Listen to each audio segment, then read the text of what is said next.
Oh,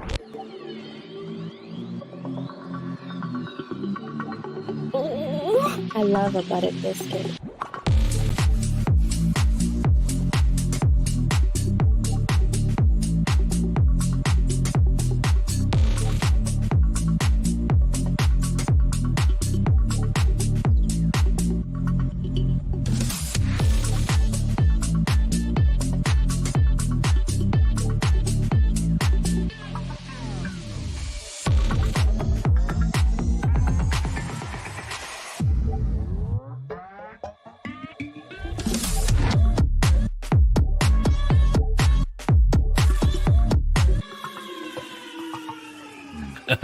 Well, you're handling that mic pretty well. Yeah.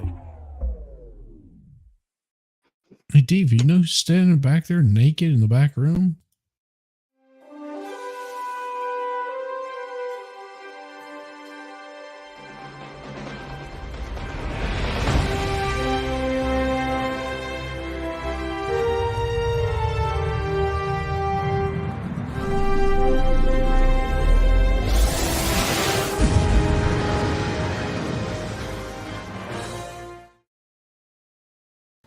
Why'd you put your clothes on, Kaiser? Shame on you. He was sitting back there naked, rubbing. Yeah, when you said that, I was like, oh shit, am I? Did I put my clothes on? Did I put my clothes on? Oh dear. Oh dear. Oh dear. That would have been odd. That would have been awkward. Well, I mean, I had time to throw the shirt on. Everything else is, yeah. Yeah, it's free balling. It's all hanging out. Nice. Hanging out. Free balling. Free balling. Yeah. What a wonderful weekend. Have you guys been having one also? Yeah. Yeah. Been great. Excellent. Good time. Yeah. Well, hello, Christine. Good to see you. Good to see you. And Eris, my lovely Eris. Hey, Eris. And of course, hey, Kaiser Pineapple. Oh, Kaiser. Hey, Go Gamer. Good to see you. What do you know? He was in chat. I had no idea.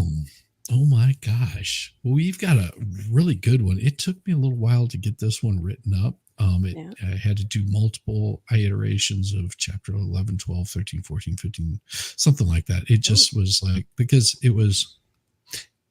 wasn't making sense. The story wasn't, it wasn't following. It was like repeating the same thing. Like, okay, we'll figure this out. And it ended up coming out pretty damn good. I think, I got rid of most of the horrible editing that ChatGPT does, because, well, would you expect them to do something good? Probably not. For the ethereal characters. Yeah. I think I got rid of it. Well, and it ended up with 4 main characters. 4. This was pretty sweet. I was like, we ended up with just 4 main characters in those. And it gave them their some names, which was like Jack, One Shot McCoy or something. Like, it's really, really strange, the names that they gave them. I was like, okay, but they work. And got rid of the whimsical character. It was just like, I think I will have her commit suicide or something halfway through. No, I didn't do that. She ended up surviving, but I was getting sick of her whimsy fantasies. Hey, Wolfram, good to see you. And Jude, hey Jude. It's good seeing all you fine folks. I'm sort of letting people filter in so they can get the whole story. I know I didn't send this off to you guys because the story was on another computer and it doesn't have internet connection because, well, it's in a completely different room because I've broke down my main system. I'm on this crappy little laptop, and so I had to go and figure out a way to get monitor on it so I could see what I was doing. I have a keyboard, mouse. I've got a little monitor that I finally hooked up, and I was like, all right, let me just grab this file, throw it on there. And yeah, I managed to get the story and convert it to Adobe. Edit it, all that kind of stuff. Well, the final edits, because I had finished the editing beforehand, but I was just like, well, let's get this thing done.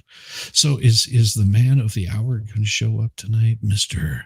Volstrom? He might. I You think. might? Okay. Yeah, I think. I should know. I don't always know. You don't always know. Hey, that's fine. I don't know either. I don't know either. I don't know if I show up. So. Oh my gosh, we have the best one right here.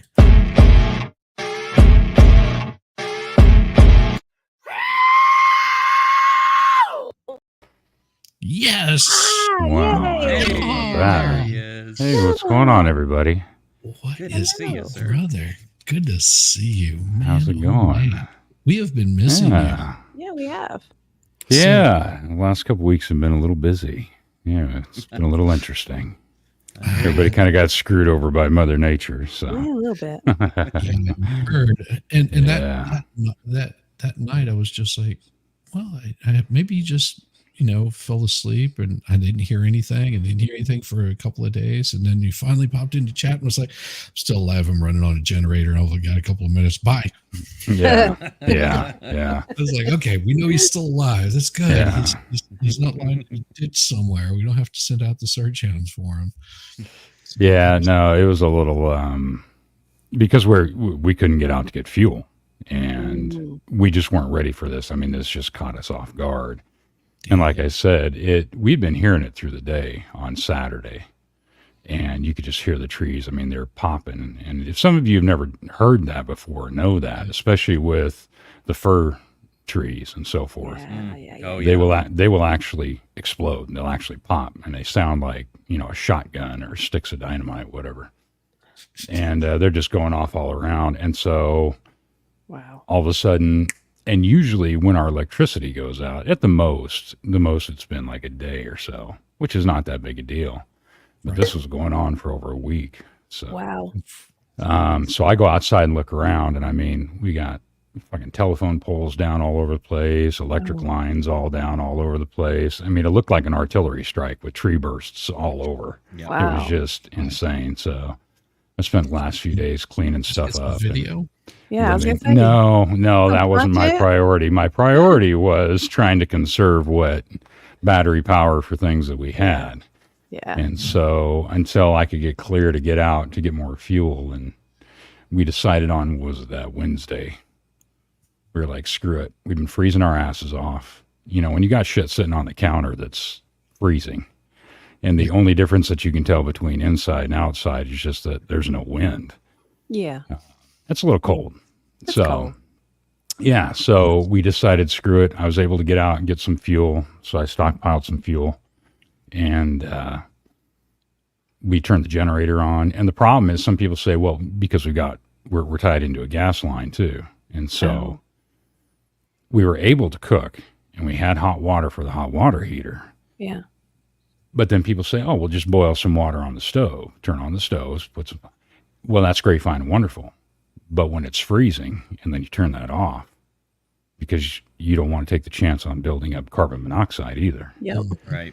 So you go and turn that off, and guess what happens to that condensation? It starts freezing. So it's this whole mitigating thing of, well, if I do this, then this is what may happen, or this is what's going to happen. And so it's just, you just don't get a whole lot of rest in that. And then the tank that we had for the generator at the time was fairly small. And so I was having to set my alarm when we were trying to go through eventually and use the ice, which becomes a problem in and of itself because you hate it. But then at the same time, because you don't have any juice, I'm going out and breaking up these big chunks of ice and shoving them in bags and then throwing them in the freezers and the refrigerators. Because, you can put stuff outside. That's great, fine, and wonderful. But now I got to stand guard outside because animals are smart. And they'll get into the food. Yeah. Mm-hmm. So it's kind of 6 one way, half a dozen the other. And it's just this whole, just doing what you can do. And so anyway, but we learned some lessons. So one of the things I'm going to do is I'm going to upgrade to a larger generator that's going to be a tri-fuel. Yeah. And the vast majority of the time it'll just be tied into the gas line. Then I don't have to worry about it. But on the other hand, things do happen at times with your gas line. Yeah. Where you have some type of an interruption or catastrophic failure. Yeah. But then I also then had the option at that point to hook up either propane or regular liquid Diesel. gas. So Liquid gas, right. Well, Nice. good evening, Salty Dog. Good to see Yeah. you. And of course, Jude Curio and Hal 9000. It is good to see you. That sucks having to work on your bike by candlelight. yeah. Yes. Well, that's what I was saying. You know, you just have to take a break from that stuff, but you got to keep your mind occupied. Otherwise, you Yeah. can drive yourself nuts when it comes down to stuff Yeah. like that. So that's, I wasn't working on the bike because, again, I've got candles and I've got lamplight, right? Well, I don't want to burn up any battery light doing stuff like that. So I've got flame light. Well, I don't want to start working on an engine in a closed space because now you got fumes. Yeah. So yeah. what I was doing was just working on arrows. I was just heating up and using candles and stuff and straightening out the arrow shafts and napping some points and breaking down my sinew and all that stuff. So I'm just doing little things just to keep my brain occupied. So, but it's all right. That's cool. Cool. It's all right. Yes. Yeah. Good to see you, Fred. Good to see you, David from MLS. And hi, everybody. Yes. Yes. Mhm. Oh, y'all do nice and clearly. Mhm. Yeah. So you missed some really good stories and some really crappy ones too. We had one that I thought Wallstrom was gonna show up at my door and beat the hell out of me for making him read it because he was just like, "Good Lord, this is torture." Oh yeah. It's like, I thought you checked this out. Well, I did, but I didn't check it as thoroughly. So the sci-fi one was painful. It was. yes. Good evening, Danielle. Good to see you. Hey. Oh my gosh. Yeah. So this is we've been filtering things in. I mean, I'm I think everybody's had a little bit of issues with interwebs and housing and all kinds of weird shit happening. Yeah. So, and weather just in general. So Life. Life, and Life. everything. And I'm fucking done with winter right now. I can tell you that. and it isn't I'm even done. started. Yeah, I know. That's a sad thing. I know. It's like, this is still early. We've got another month. Well, for you might have like another 3 months to go, but hey, We started getting in our order for seed starters and everything like that. Yes. That way we can start that process of getting hyped for spring and whatnot. And I say my dad, he's got a whole hydroponics thing set up in his basement, so he's doing seed starters for us. He just kind of sent us a list of what he's got. And he's like, all right, tell me what you want. Well, that's what we were going to have. We actually, it would have been this month that my wife would have been planting seeds and having those all started up. But unfortunately, we had a flood, and the place where we're going to start the seeds is filled with cement and rock and gravel, and where they dug out a Palmer's valve or something like that. Yeah, it's a mess. So, Is it getting fixed though? Is it getting better? Well, right now we haven't had a level of water that we did. So there's the insurance company. It took a while for them to handle it, or get shit organized, and it took a while because they didn't want to send anybody out there in the freezing weather on the roof to look at it. Yeah. Right. So they switched adjuster, and then they sent us another one, and they're just slow stepping, and then our contractor that's going to probably be doing the work was slow stepping. It's just like, well, we have more rain coming, so they can't dig up the yard to see where if it's hooked up and all that kind of crap to the rest of the system. And so we'll find out. We'll find out more hopefully this week, because we haven't heard back from them. Then we'll get in touch with them. But in the meantime, I'm on a laptop in a different part of the room. I do have my purple lights though, which is awesome. Yeah, you do. So it makes me feel special. Hey, Christine. special. Hello again. Good to see you. Oh, what are you just going to tell an old lady who couldn't find her glasses she was in the wrong room? It happens. All All right. Well, let's get ahead and get this thing fired up, and we will share this thing. And that way, normally I would have sent this guys out to you, but of course it took me a little while to get it all happening here. So hooray, hooray. Ooh. Hooray. That's okay. I'm not good about doing the homework when you send it out. Yeah. It's okay. I freely admit that. Yeah. I usually don't see it until I go to sign in. I'm like, oh, he sent me homework again. Oh, well. I got 2 minutes. I don't think I'm going to be able to cram. I'm not going to be able to cram that quick. Oh no, it wasn't for homework. What I did is I would send it to you so you could, if you didn't want to, if you had an extra monitor, you could have it over on the other side. You weren't relying on me to scroll for you. Oh, gotcha. Yeah, somebody likes to scroll right in the middle of when I'm reading. Yeah. I think that makes it That's all right. interesting. It's kind of like, what's It going to breaks my One flow. of, one of every these time. days, I do need to do that. Yeah, get another monitor. Well, I'll tell you what, I can send it to you really quick if that makes it a little bit easier. No, it won't for me. It's all right. Yeah. Well, I'll send it to Kaiser.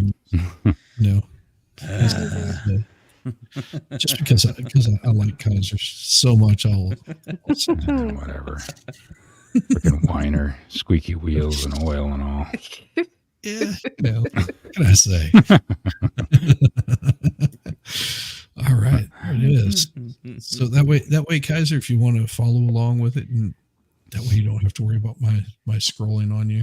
Thank you. I do worry about that though, doing that to people, and I'm having to look on one monitor and sort of make sure that I've got it correct on the other. And is it going to be right? And it's just, damn it! Stop it. Get some help. Hey, Volstorm. Hey, there he is. There's Volstorm. What's going on, man? You know, Shizzy, somehow or another, I seem to have these technical difficulties involving your stream. Why is that? I have no clue. It has nothing to do with the fact we have like 10 devices on our internet. No, surely that can't be 1, it. 2, 3, No. 4, 5. No. I think we have more. We're all good now. I'm glad to be here. 12. I'm glad monitors. you're We're happy to have you. I'm glad you are here. Really makes it so much better whenever everybody shows up. And I'm, of course, glad to see you and Kaiser and, well, Diva, I see you all the time. But Yamaha, I missed you, brother. What's going on, man? Yeah, I know. Yeah, it's been a little hectic. How you been? Oh, not too bad. So you finally got through everything okay? Yeah, knock on wood. They were talking about, and then we lost our internet again. Oh, love And that. then they were talking about potentially another basically driving rain, high wind storm coming in tomorrow or Tuesday. But then I looked it up and there wasn't anything showing. So I don't know. Right. I've still got everything in place. So ready to go. Good to hear, Seems brother. like that's been a thing this year. Like, you know, the Weather Service doesn't know. No. You get two different ones. They'd say two different things, and then you get like nothing about what you're actually being told you're getting. Yeah. That's Yeah. about right. That's about right. It just seems a little more prevalent this year than previous years. We don't know. Well, what's yeah, happening. because that's what we got. They're like, oh, yeah, some ice, blah, blah, blah, blah, blah. Yeah, some ice in my ass. Just a little Right. bit. Yeah, just Not a little a lot. bit. Just a little. You know, no big Don't worry deal. about Just it. a little. Just a little. Yeah. And we still got some people down farther from us that are still out. Wow. Jeez. Yeah, Oh, it's been over 2 weeks. Yeah. if that works better. No, it's still acting funky. And stop that one. I'm trying to get that thing where it because it's a different size screen, so it acts really funky. Oh. Gotcha. There we go. Like, what are you doing, man? Oh, okay, now I see. Yeah. So Well, yeah, whenever I there we go. scroll up, I'm not disappearing it like this. Right. Because I was looking on my screen, I was looking on the other screen. I was like, that something doesn't look right. Now it does. All right. Well, this one is called Devils in Dust. Yes. Gosh. Mhm. Yes. Weather Service has been weird here as well with 2 spamming in all caps. Oh, Mm. nice. Wow. Stream. Look at that. Streamlabs is working for me. Huh. Mm. Please. I got it show. hooked up and it's actually working. What's a spamming cap? Where you put it in like- all caps. Oh, Yep. I think he was really? just trying to, Wallace. He was Yeah, just do the giving thing. Aqualis a shout out. Yeah. Come on. I know. Yeah. Aqualis. Wow. Okay. Aqualis. Interesting. Yeah. I didn't know that would be spamming. Or is that hate speech? No, what he's trying to say is No, he's yelling. Yeah, there you go. Yeah. that's what he's trying to say. Stop yelling. There it That is. sounds like That's hate the speech sound to me. know and I love. don't know. It's not hate speech. It's an expression of love. Yes. That's what that is. Oh, Put your baby sister down. It's love. It's all love. It's love. No, oh, man. yeah. Love. All right. So here in chapter 1, the midday sun blazed down upon the dusty expanse as Jack McCoy rode into Beggar's Gulch, his weathered face betraying no emotion. Wah, wah, wah. His steed, a chestnut mare. I was going to say a chest mare. I like a chest mare. Chest mare. Chestnut mare with eyes as tired as his own. Chesty That's nuts. impressive. Chesty nuts. Plodded along the near deserted main street. The town seemed to shiver under the weight of the silence. A silence too thick for midday. Even the usual suspects, the chattering townsfolk and the barking dogs, were absent, replaced by an ominous stillness that prickled at Jack's nerves. What's Jack's last name? Meoff. No, it's McCoy. Jack. McCoy. Boy. Jack Where am I? dismounted in front of the hitching post, his hand instinctively resting on the butt of his revolver as he surveyed the town. The air was heavy with the scent he couldn't place, a mixture of dust and something darker, something that made the hairs on the back of his neck stand up. He could almost hear the whispered ghost stories of his childhood, the ones that warned of places cursed and forsaken. A saloon, a two-storied building, with peeling paint and swinging doors that creaked in the breeze beckoned him. He needed a drink and perhaps some local wisdom to navigate this strange place. As Jack strode across the wooden planks toward the entrance, the sound of his boots swallowed up by the ever-present dust. He pushed the doors open. The familiar smell of tobacco and whiskey greeted him like an old friend. Sounds like my Tuesday.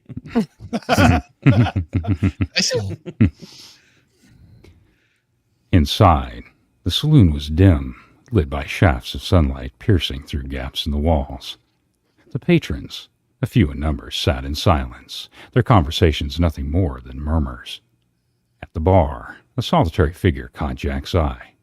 A woman, with hair the color of rust and a gaze piercing as his own. She was speaking softly, her lips barely moving.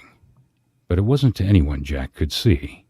A chill trickled down his spine. He knew instinctively she was conversing with those who had long passed from this world. Crazy. Great. I get to follow the voice. Whatever. Unfazed by the onlookers, she continued her silent dialogue. It was Esmeralda Whisper Cortez, the woman with the uncanny power to commune with spirits. The barkeep, a portly man with a nervous twitch, avoided her gaze as he poured another whiskey, sliding it down the bar to the unseen patron. Jack watched, his curiosity piqued, as the drink seemed to disappear before his eyes, evaporating into the thick, stale air. Jack approached the bar, asked for a drink, trying to ignore the tension that hung over the room like a stormy cloud. As the barkeep filled his glass, Jack leaned in, his voice low. "Hey, what's the story with the lady and the ghostly drinks?" The barkeep glanced nervously at Whisper and then back at Jack. "It's best you don't meddle in such matters, stranger. Drink up and be on your way. Beggar's Gulch has little to offer man lest it's in trouble, and trouble here, well, it ain't like no place other." Jack nodded, tossing a coin onto the bar. He seemed to take a seat, but not before casting another glance at Whisper. There was something about her, a strength beneath the sorrow in her eyes. He knew then that his search for redemption might have just found its starting point in this very saloon. He took a seat at the table at the corner, observing the silence of the room, which began to weigh heavier with each passing minute. The hairs on his arms stood on end, somewhere between the realms of the living and the dead. Jack knew Beggar's Gulch held secrets, and he was going to uncover them, no matter the cost.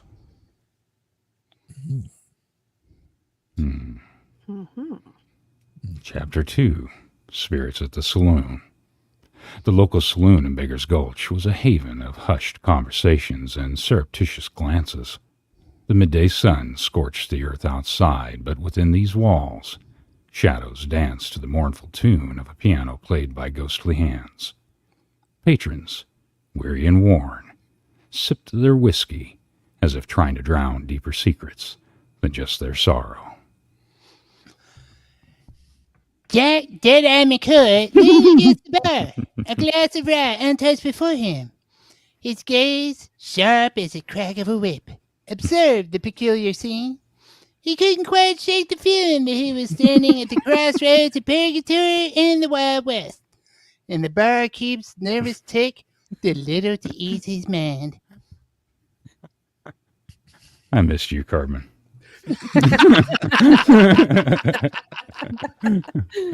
If only I'd have had you in the dark still of the cold night. We fell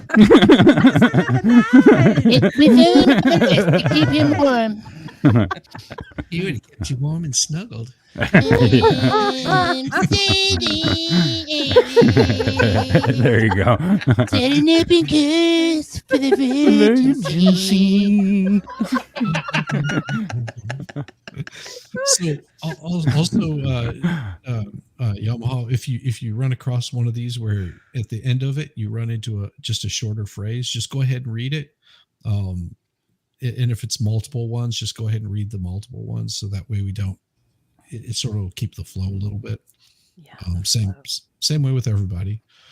And usually it'll be at the end of it. You'll just get like those little short snippets in there. Just go ahead and read through them, and we'll catch up on the next long one. Okay, so say your beginning part again. I kind of lost you there for a second. We're still kind of in and out here a little bit. Okay, so I broke off from you. Oh, that's fun. So like at the beginning of this, you'll see that I've got this little short space at the end of it, and then it picks up with a longer one.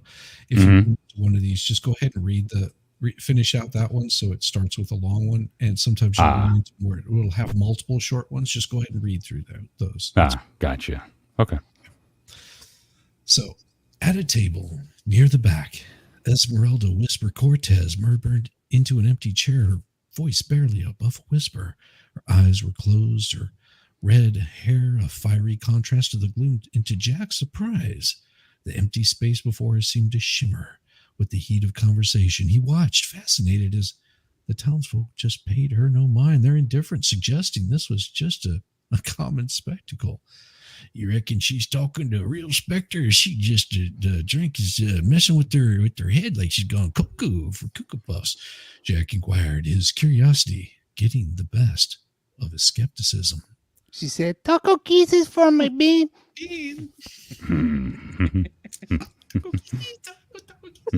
Taco. Taco kisses for my bean. The barkeep, a sturdy man with worry lines etched deep into his forehead, followed Jack's gaze towards Whisper. Folks round here don't doubt Miss Cortez's talents. Spirits have a way of clinging to this place. He poured another shot for Jack, though it went unnoticed. Some say this whole town's cursed. You believe in such things, mister?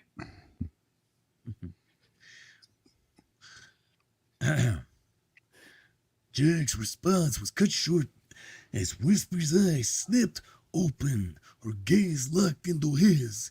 She rose, the chair scraping against the wooden floor, as if bidding farewell to her unseen interlocutor. Making her way to the bar, she approached. Her approach was slow and deliberate. The patrons party for her like a Red Sea for Moses. Mr. McCoy, She said, her voice betraying none of the sorrow her eyes held. the spirits seem to be taking a keen interest in you. A shiver ran down Jack's spine. The title of Dead-Eye, feeling like a heavy coat on a summer's day. Do they now? And what might they be saying? He asked, trying to maintain an air of indifference. Let me go into this. I wasn't sure if you're going to keep going. Okay. Okay. Her lips twitched into a faint smile, as if amused by his attempt at nonchalance. Some things are best discussed away from prying ears. She whispered, nodding towards the door that led to the back of the saloon. Oh, yeah, brother. Dig it! Dig it! Moments later, they stood in a doorroom surrounded by crates of liquor and dry goods. Here, away from the spectral piano and the murmuring crowd, the air was stifling. Jack noticed the barkeep peeking through a crack in the door, curiosity outmeasuring his discretion. You want me to keep going? Yeah. Yeah. Go for it. Yeah. Let's see, who is this? Jack McCoy, the spirits tell me you're a man seeking redemption, the whisper began, her gaze unwavering. But there are forces at work in Beggar's Gulch. No bullets can silence. And what forces might those be? Jack's hand hovered near his gun, an old habit when confronted with the unknown. Whisper exhaled a breath that seemed to carry the weight of her spirit-gifted burden. The kind that found in the gap between life and death, craving to pull all of us into darkness. A kind of man like you could help confront if you're willing to believe. Jack pondered her words, his mind wearing with the logic and undeniably eerie undercurrent of the town.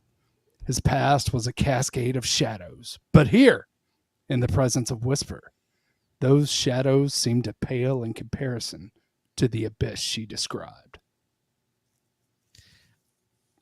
I'm listening, he finally said, the clink of spurs and the drawl of his voice the only sounds that dared to challenge the silence. Whisper studied him for a beat longer before nodding. Meet me in the graveyard tonight. You'll see for yourself.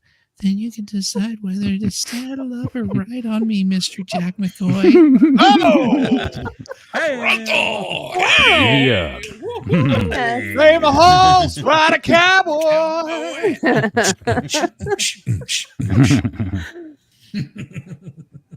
You ride off on the Weemans.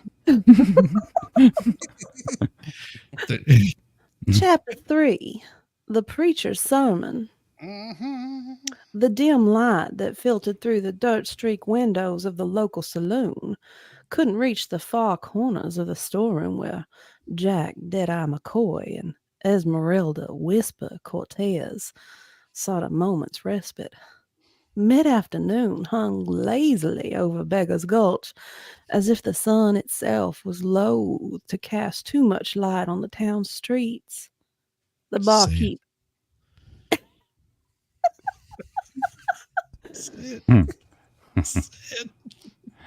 I don't know what to say. The barkeep busied himself with tasks out front, leaving them to their conspiratorial whisperings. Say it. Say it. McCoy. Whisper's voice was low, matching the serious cast of her deep brown eyes. What we're dealing with here ain't the usual bunch of kicking up dust and causing a ruckus. These are nightmares, pulled straight from hell. You're hateful. That was great. That was awesome. That was great. I like that. You had a tear forming in my eye. I felt the emotion.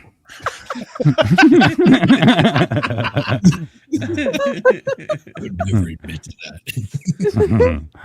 Hey, Traveling Fools. All right. Hey. Hey. Stop, man. Jack gave him a grim nod, his blue eyes flickering with a mixture of understanding and unspoken fear that might be out of his depth. I've stared down the barrel of many a gun, Whisperer, but this... He trailed off, his gaze fixed on the patterns of sawdust beneath the floor. I'll go ahead and do the next one, too. Their solemn agreement was interrupted by the toll of a church bell, the sonorous tones cutting through the oppressive stillness of the town. The two exchanged a quick glance before making their way out of the back of the saloon and into the dust-choked streets, just like Calcutta.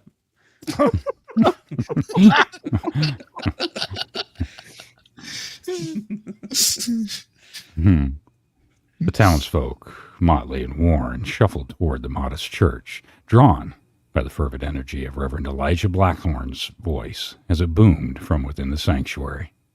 As Jack and Whisperer neared, they heard the preacher's sermon escalate to a fiery crescendo. Oh, I can't do his. He's got to pick this part up. I can't do the Reverend. You got to do it. Ballstorm's got to do the Brethren.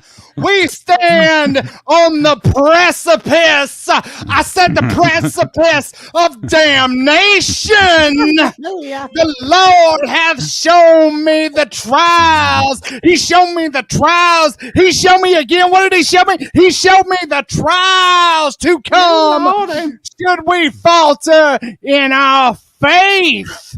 Blackthorn proclaimed, his voice a blending of passion and dread. Nailed it. Yeah, I can't do that. They're the only person in this group that can actually do that voice justice. Yeah. Sorry, go ahead. No, that's beautiful. Anytime we see Reverend Blackthorn, we'll let Volstorm in. All right, that'll work. Yeah, we'll just switch it up. I don't care. Jack and Whisper slipped quietly into the back pew. Ooh. Yeah. Oh, the presence going unnoticed and naked as the Reverend's magnetic oration transfixed the congregation.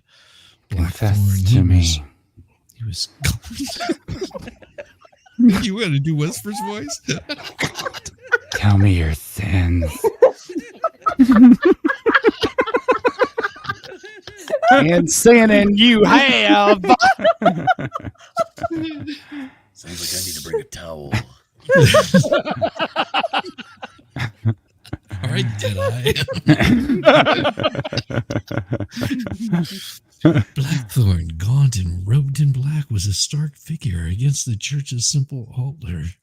His sermon spoke of omens and of coming darkness, painted a vivid picture of a world on the brink of collapse under the weight of its sins. Yeah, you're sitting there talking about the coming darkness, and I'm sitting there like, I'm a mature adult. I'm a mature adult. I'm a mature adult.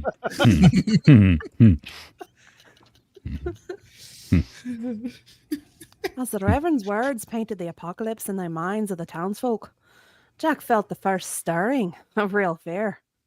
What supernatural storm was brewing on the horizon? The urgency of Blackthorn's sermon suggested that whatever it was imminent and knew no mercy. Whisper leaned closer to Jack, her voice barely above the softest murmur. The Reverend knows more than he lets on. His fervor isn't just for show or salvation. It's born out of sheer terror. They listened as Blackhorn concluded, his voice quivering.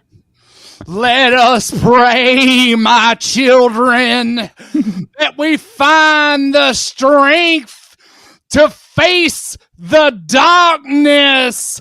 And what are we going to face the darkness with? With the light of our Lord, because he is our guide and shield.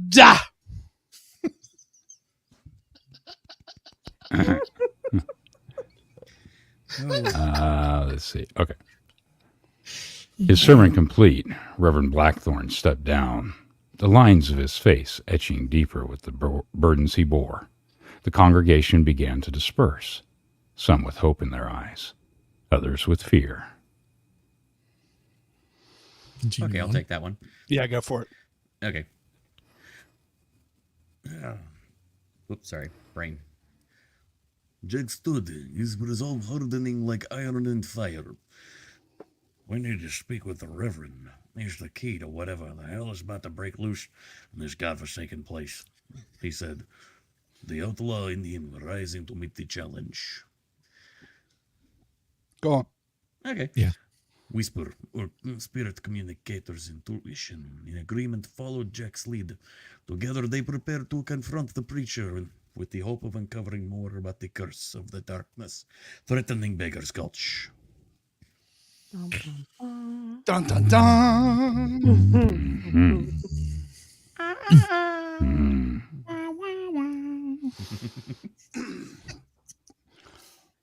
Late afternoon, sun cast long shadows over Beggar's Gulch, bathing the weathered facade of the church in a warm golden hue.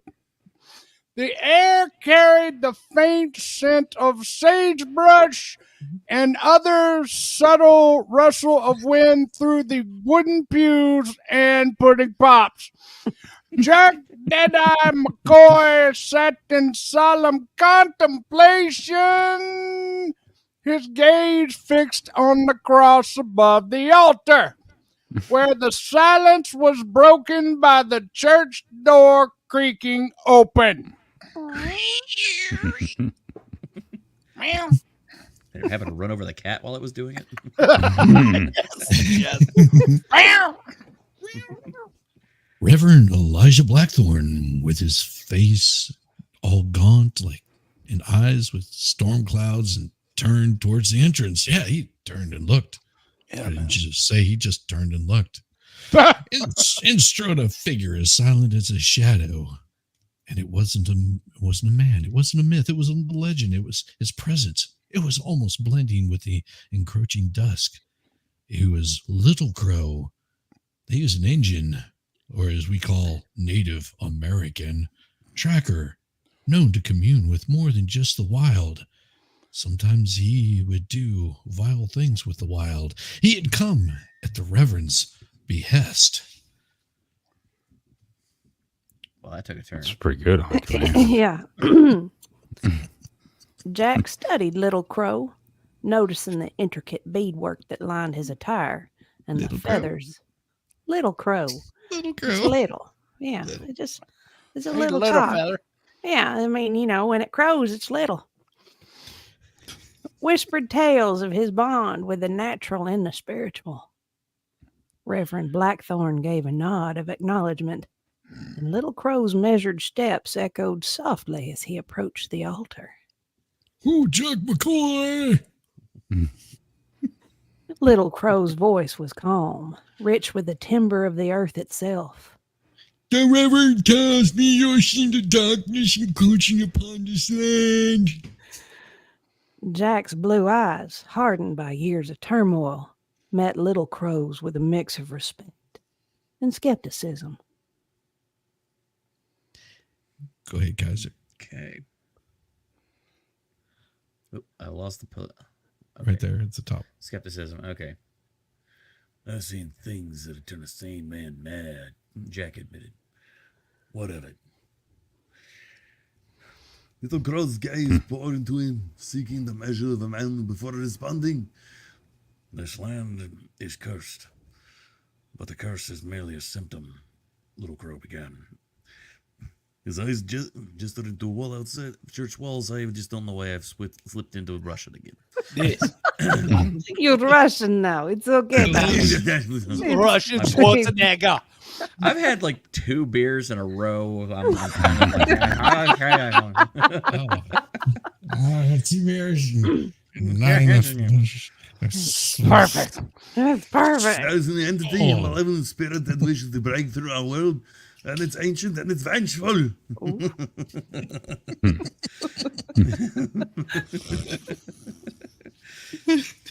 I don't know. The barkeep. That one. Yeah. Sorry. The barkeep, standing discreetly at the back of the church, crossed himself, a flicker of fear in his eyes. Jack noticed the others in the room, holding their breath, waiting. Who is this? Oh, Go ahead. Spirit world, continue in agony. Little Crow continued. Oh no, sure world, in agony. Little Crow continued. Each night, veil between realms thin. Demons' influence grows stronger. Must prepare for what come. Moon gives no light.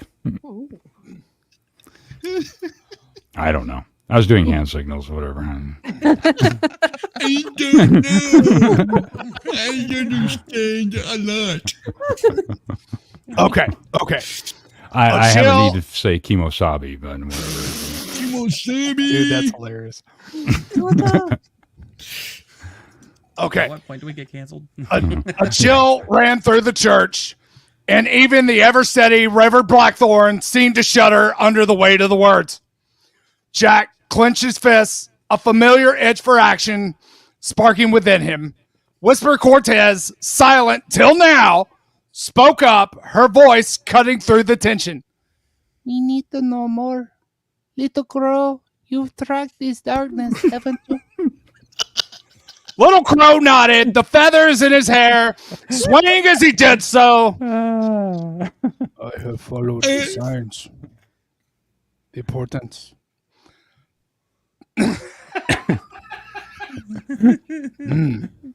The spirits whisperer of coming storm, where Gulch will be battleground. It is here we take our stand, guided by the old ways and new alliances. He looked pointedly at each person gathered. So, what's our play? Jack's question hung in the air, and for a moment, the only answer was the creaking of the church foundation as it settled. We must call upon the spirits of the land, seek their counsel and their strength, Little Crow declared.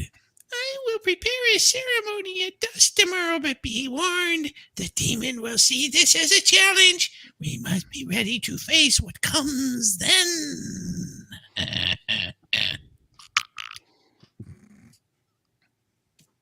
As the sun dipped below the horizon, the glow within the church dimmed, and the group stood in silent pact, each one carrying their own burden, united by a common dread of the encroaching darkness. Dun, dun, dun. Chapter 5.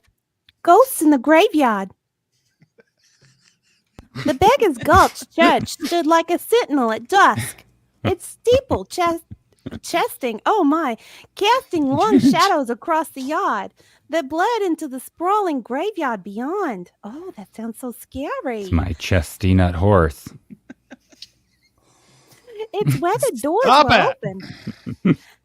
An invitation beacon to Jack Deadeye McCoy, Esmeralda Whisper Cortez, Reverend Elijah Blackthorn, Barkeep from the saloon. I guess he doesn't have a name other than Barkeep. And Little Crow as they gathered in somber assembly. His name is Little Jimmy. Little Jimmy the Barkeep. Slinger. You gonna get got. Jack, his hand subconsciously hovering in the air, the bottom of his pistol, scanned the horizon where the sun's last light was fighting a losing battle against the impending night. The air was thick with anticipation, and the town seemed to hold its breath as the hour drew near. Freedom! And they knew they could take our lives, but they cannot take our freedom! Thank you.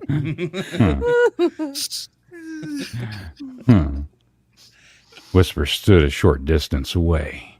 Her eyes closed as she murmured softly, a delicate frown creasing her brows as she reached out to the spirits that stirred beneath the earth's surface.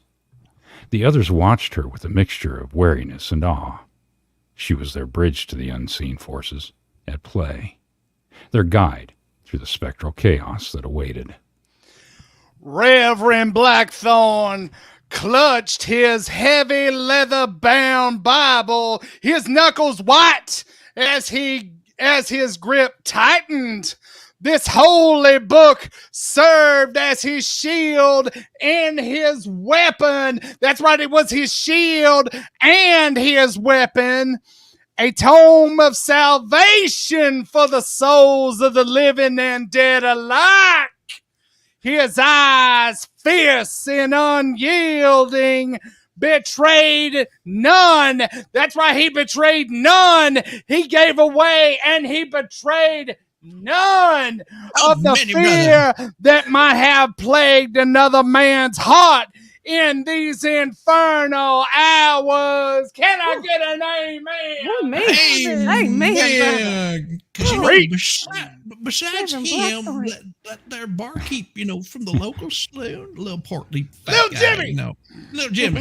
It was unusually ruddy complexion. It ain't unusual because little Jimmy liked to tip up a little bit, and of course now he was a little ashen, like a little fidgety, nervous. He'd come to see the truth of the stories that filled his establishment. He wasn't all that filled his establishment. Just saying. Whispered over the glasses of cheap whiskey by patrons too spooked to keep their silence.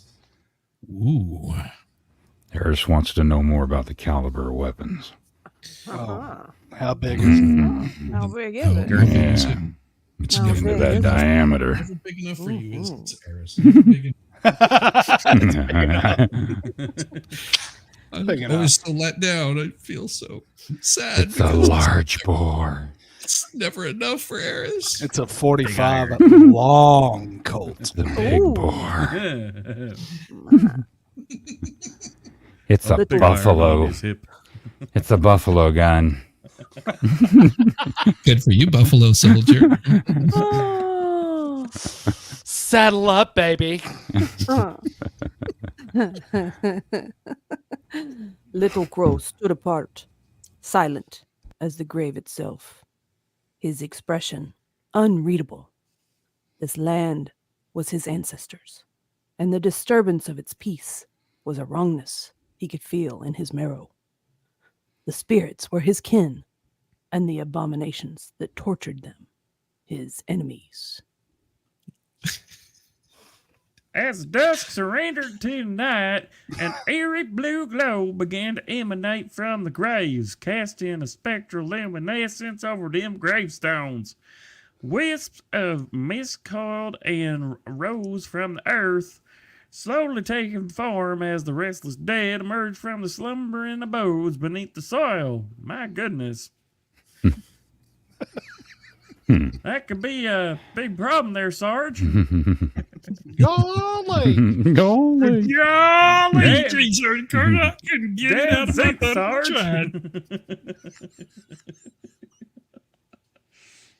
Jack's breath caught in his throat as he asked, oh, Jesus. Jack's breath caught in his throat as the apparitions gained clarity, their features twisted in expressions of eternal torment.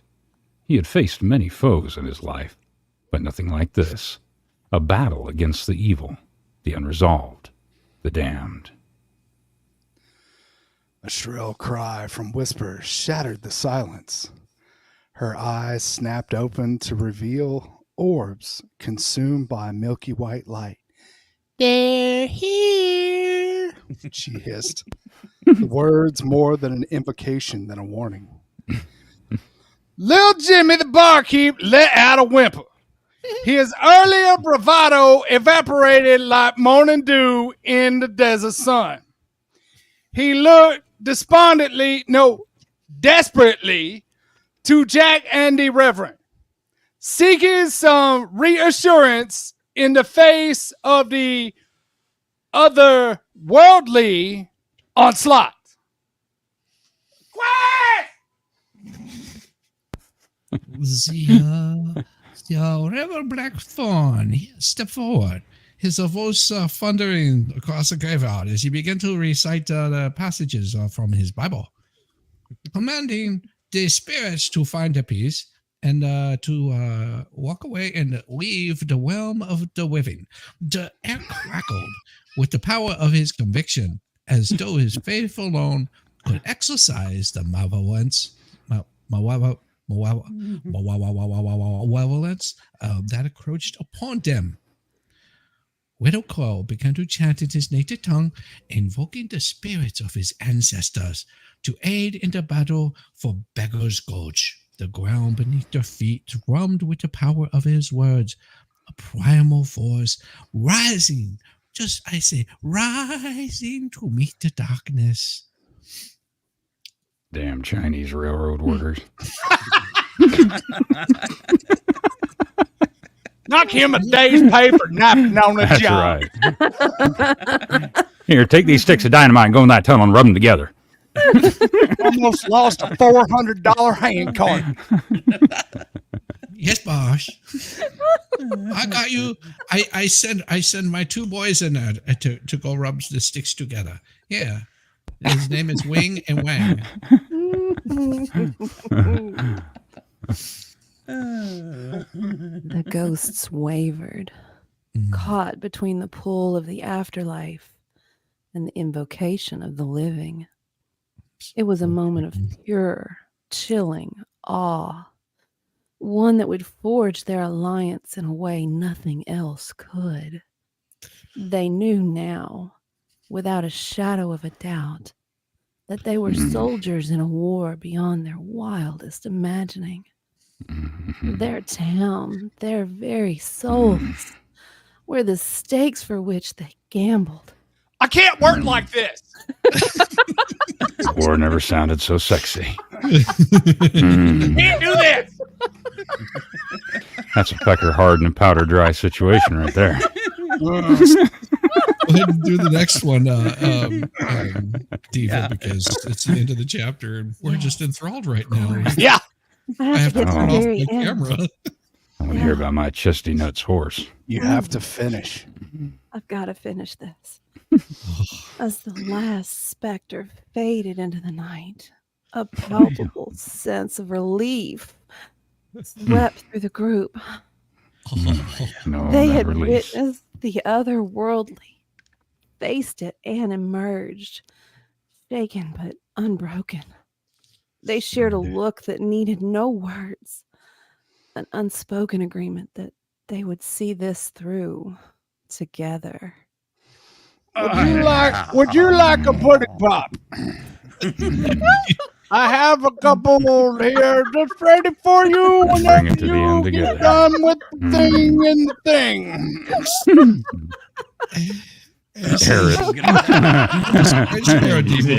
Look like that at Dollywood. You might just You're have going to to be in trouble.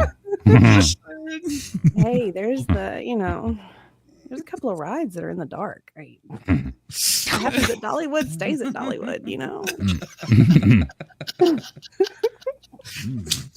Islands in the stream, that is what we are.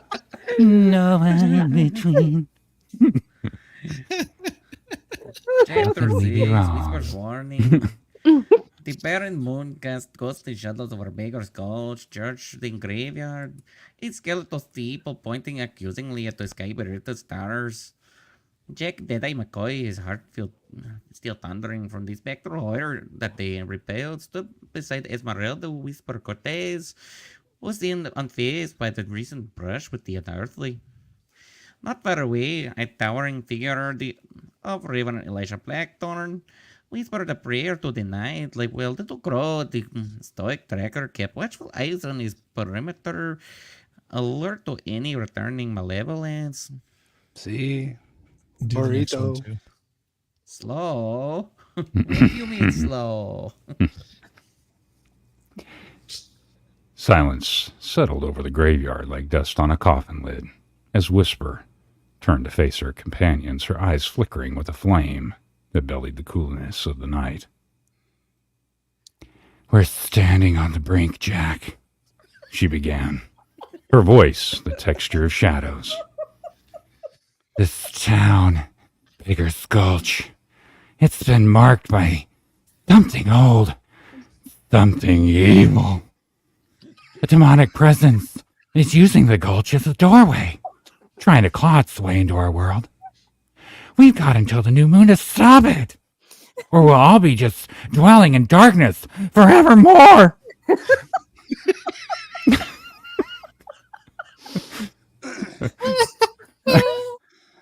Jack's blue eyes narrowed, his hands instinctively tightening around his revolvers. Of course they were. How do we close this doorway? It ain't like boarding up a window against a storm. Whisper glanced at the Reverend and Little Crow, beckoning them closer. The group formed a tight circle, the urgency of their task knitting them together. The spirits have been whispering to me. Whisper continued. Guiding us to a talisman. It's buried here, somewhere among the graves. It has the power to weaken the demon, giving us a fighting chance. Little Crow stepped forward, his voice a low rumble. Land has memories, and it knows rituals of old. We will seek the guidance of these spirits and ancestors to uncover talisman. Reverend Blackthorn, his gray eyes reflecting the torment of his faith, and, well, as he gripped his crucifix. The good book speaks of battles against principalities and powers. I said principalities and powers. I never dreamt I'd be fighting such battles, but if it's to save our souls in this town, I said to save the souls in this town, I said to save our souls and this town, then I will stand with all of you until the gates of perdition. I'm a changed man. Wow. And of course, Jack met each of their eyes in turn, his own resolve hardening like the steel of his guns. I ain't never been one for flaying a fight, especially when there's more at stake than my own hide. The barkeep, who slinked from the shadows of the church, nodded solemnly, his presence a testament to the fact that the whole town was in silent accord. Little Crow laid out the plan. They needed to search the graveyard, deciphering the omens and listening to the whispers of the dead to find where the talisman lay hidden. As they prepared to fan out among the decaying stones and crypts, a chill ran through the air, a harbinger of the sinister force that sought to claim Beggar's Gulch.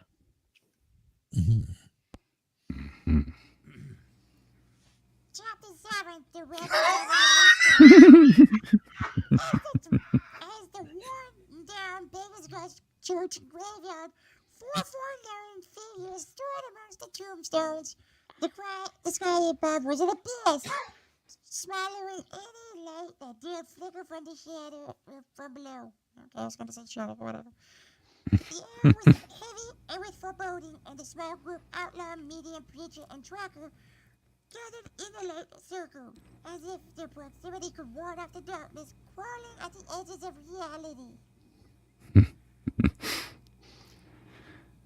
Jack, Deadeye McCoy's face was etched with concern. He had faced down bandits and lawmen alike without flinching, yet the spectral violence of the night prior had shaken his infamous composure. Esmeralda, Whisper Cortez, with a gaze that pierced the evil, stood silent. Her secrets were many. In the graveyard. Yeah. Her secrets were many. And the graveyard was a place where she had heard too much of the dead's relentless chatter. Reverend Elijah Blackthorn's shadow cut through the darkness, a figure of authority even here, where his flock feared to tread. But tonight, he was the one who had called them there. His voice a low rumble in the quiet night. It's not going to be that low. Friends!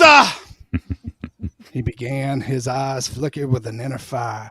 There is a malevolence amongst us. I said it's right here amongst us. What is it? It is a malevolence, one that I have known far too long. It goes by Aerith. I just know. Yes! Beside him, Little Crow stood like a statue, his keen eyes scanning the shadows for any sign of the supernatural. He nodded at the Reverend, acknowledging the gravity. What was it? The gravity of a confession to come. Blackthorn. Reverend Blackthorn. It was many years ago. Continued Blackthorn, the gravel in his voice betraying his anguish. When tragedy struck our town, a sickness, a relentless and unyielding, took my wife and child. I said it took my wife and all of my children. In my desperation, I sought out the dark powers. That's right, I sought them out. Forces that promised a way to end the suffering of my congregation. It was going to end it. It was going to end it. It was going to end the suffering. His hands trembled slightly, a stark contrast to the calm he usually radiated. In exchange for what? Whisper's voice was soft but filled with the weight of understanding. She knew too well the cost of consorting with forces beyond the mortal coil. The Reverend pulled back his sleeve to reveal a scar, twisted and unnatural, a relic of his unholy pact. A warning, a promise that the sickness would pass, and in return... His words faltered.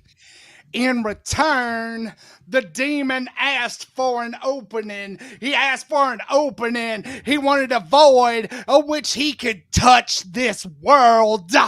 Ooh. And touch it, he did.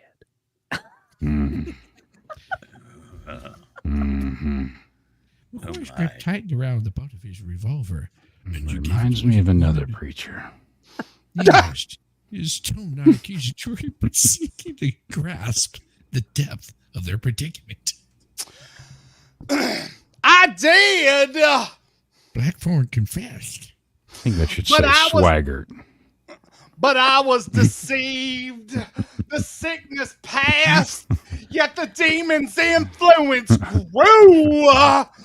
It began to claim the souls of this town by night, growing stronger and stronger and ever stronger. I have fought it in secret, using what knowledge I have, and the good Lord above. I glean from that dark communion, but I cannot do it alone, congregation. Jack looked to whisper. Wrecking that curse you mentioned. His voice was soft, almost a whisper itself. Resigned to the twisting fate that had brought us to this haunted place. Yes, she replied, her eyes aflame with an otherworldly light. Your quest for redemption, my search for control, Little Crow's balance, and the Reverend's penance. We are all intertwined with this demon's desire to break through. There must be a way to have this undone.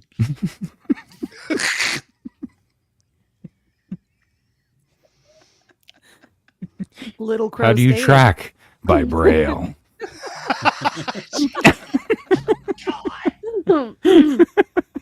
By smell.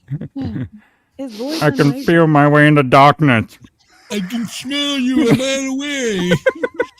Smell like butthole. Well, we're getting canceled. I'm going straight to hell, just like my mama said. I'm going straight to hell.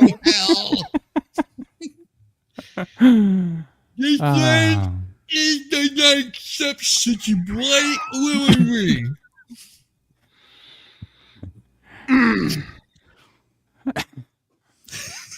I don't even. I'm sorry, line. Line. Stage right. All right. We need to find this demon's anchor to the wild, Whisper said. The no moon is a deadline, but if we can. Jack finished her thought. If we can sever the connection right before, then we might stand a chance of saving this world and our souls. The air grew colder as the group solidified their resolve. Secrets had been shared. A tenuous trust was forged in the moonless night. As the first hint of dawn threatened the horizon, the four individuals were no longer disparate souls, but a united front against an ancient evil. They parted ways, each prepared for struggles to come, knowing full well that when the night fell again, the true test of their bond would begin. Next time on Dragon Ball Z. Did you say balls? Sorry, wasn't paying attention. Chesty nuts. Check. Just fixated on this chesty nut. You know, Eris gets mad at me. You know, she tells me to do that voice, and then she whines about it. I just don't know anymore. All right. Makes her feel confused. Makes me confused too. Wait a second. Maybe. Chapter 8. Nightly Siege.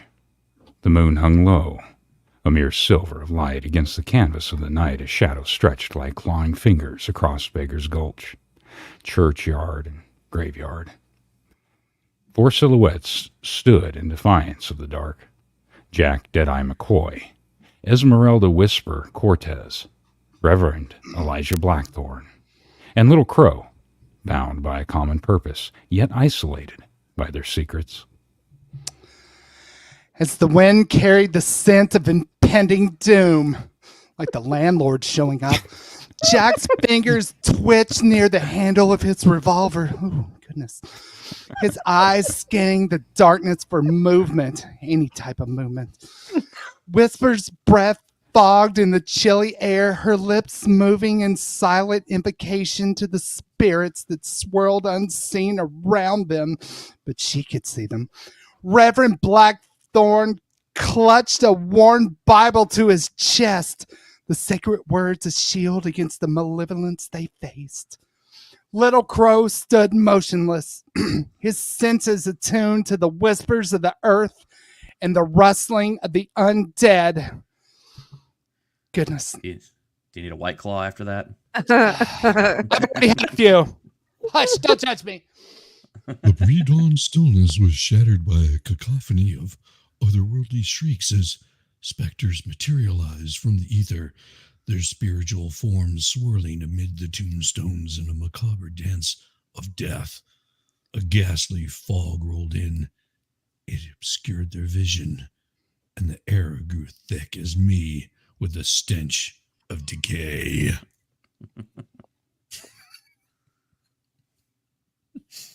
Jack fired a shot into the haze, the bullet finding its mark with a precision that belied its moniker. A spectral figure wailed as it dissipated into the void. Beside him, Whisper's eyes glowed with an inner fire. I bet she did. Her voice rising in commanding tones that bent the spirits to her will. Reverend Blackthorn's prayers became fervent, a beacon of faith amidst the darkness. While Little Crow moved with fluid grace, it's about time he moved. His tomahawk, severing the unholy bonds, tethering the wraiths to this realm. Mm-hmm. Oh my. You ever have one of those accents like queued up and then suddenly you forget what it was going to be? Yes. Yeah. Only all the time. Yes. No. Literally, Exactly. Yeah. Okay, well, I guess we'll just fall back on old reliable. Wave after wave, spirits assaulted them, each repelled by the combined strength of the living and the power of the dead, channeled through Whisper. But as the night wore on, fatigue crept into their bones, their resolve tested by the relentless siege. Excuse me. I get the last one too. As the first light at dawn began to break the horizon, the attacks subsided, the spirits retreating like tides pulled by an unseen moon. The four stood amongst the graveyard, breathing heavily, their victory palpable, yet temporary.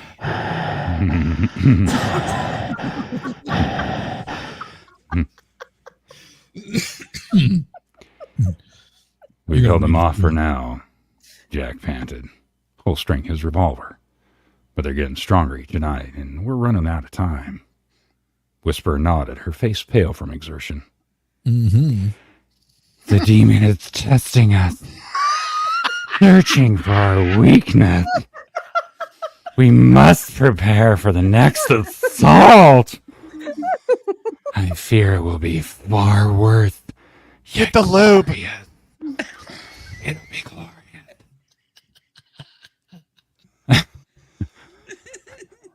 Reverend Blackthorn raised his eyes heavenward, the pale light casting deep shadows on his visage.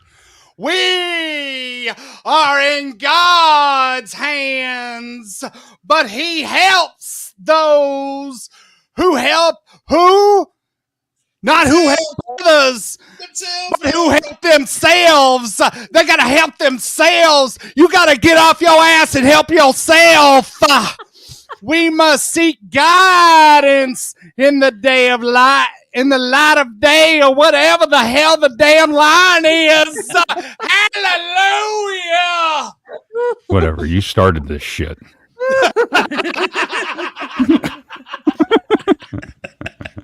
Swagger.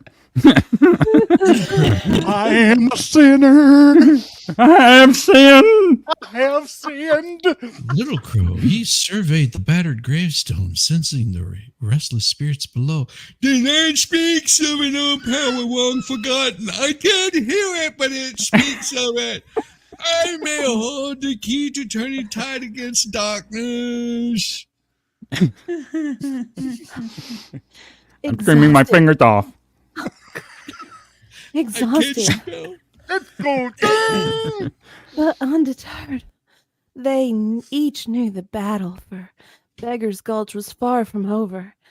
As the sun crested the horizon, casting golden hues over the desolate church and graveyard, they prepared to regroup, to find the ancient power like Little Crow spoke of, and to steel themselves for the inevitable nightfall when the siege would begin anew. That panicked voice. Oh my. We are here to help. Vol, can you scare her more often? There's something about that panicky voice. Only when others aren't around. Oh my. We're killing Shizzy. We're killing. I gotta have some secrets. God. Oh my god. No, I'm not up for a while, so I'm gonna back out.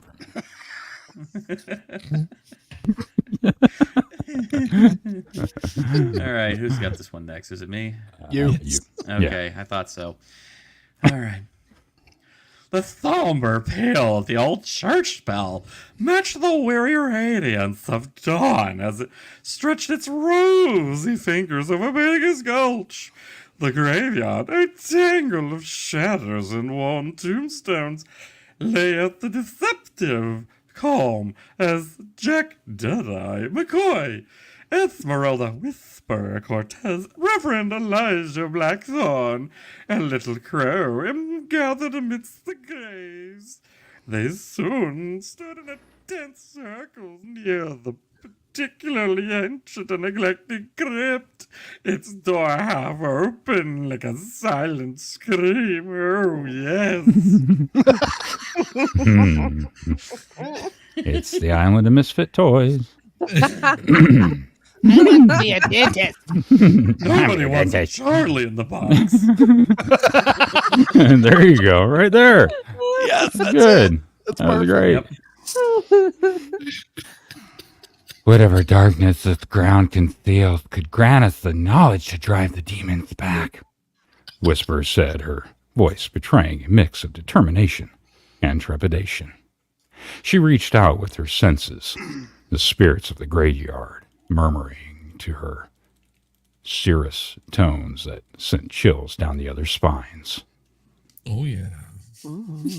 Oh, chills. The hell word is that? Susurrus. Susurrus. How many times How many times a day do you use that word? Yeah. I use it all the time. What are you talking about? You used it sometimes.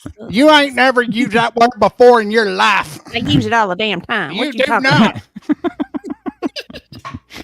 Hey, you sure Hell, I got don't. the Aldi's? The hell. What I'll do is I'll switch you with you, Volstorm, and read this one. You read the next one. Okay, cool. All right. Little Crow, ever attentive to the old ways and the lore of his people, crouched by an oddly shaped mound of earth, scattered with pebbles and twisted roots. This land, he remarked, his voice soft yet edged with reverence. Bear the sky of many battles, not all fought by men. Reverend Blackthorn, his faith a wavering flame in the pre-dawn gloom, grasped a worn crucifix around his neck and eyed the crypt warily. May the Lord guide us and protect us. I need him to guide us and protect us. I need him not only to guide us, but protect us. He intoned, the others not sure whether his words were meant for them or himself.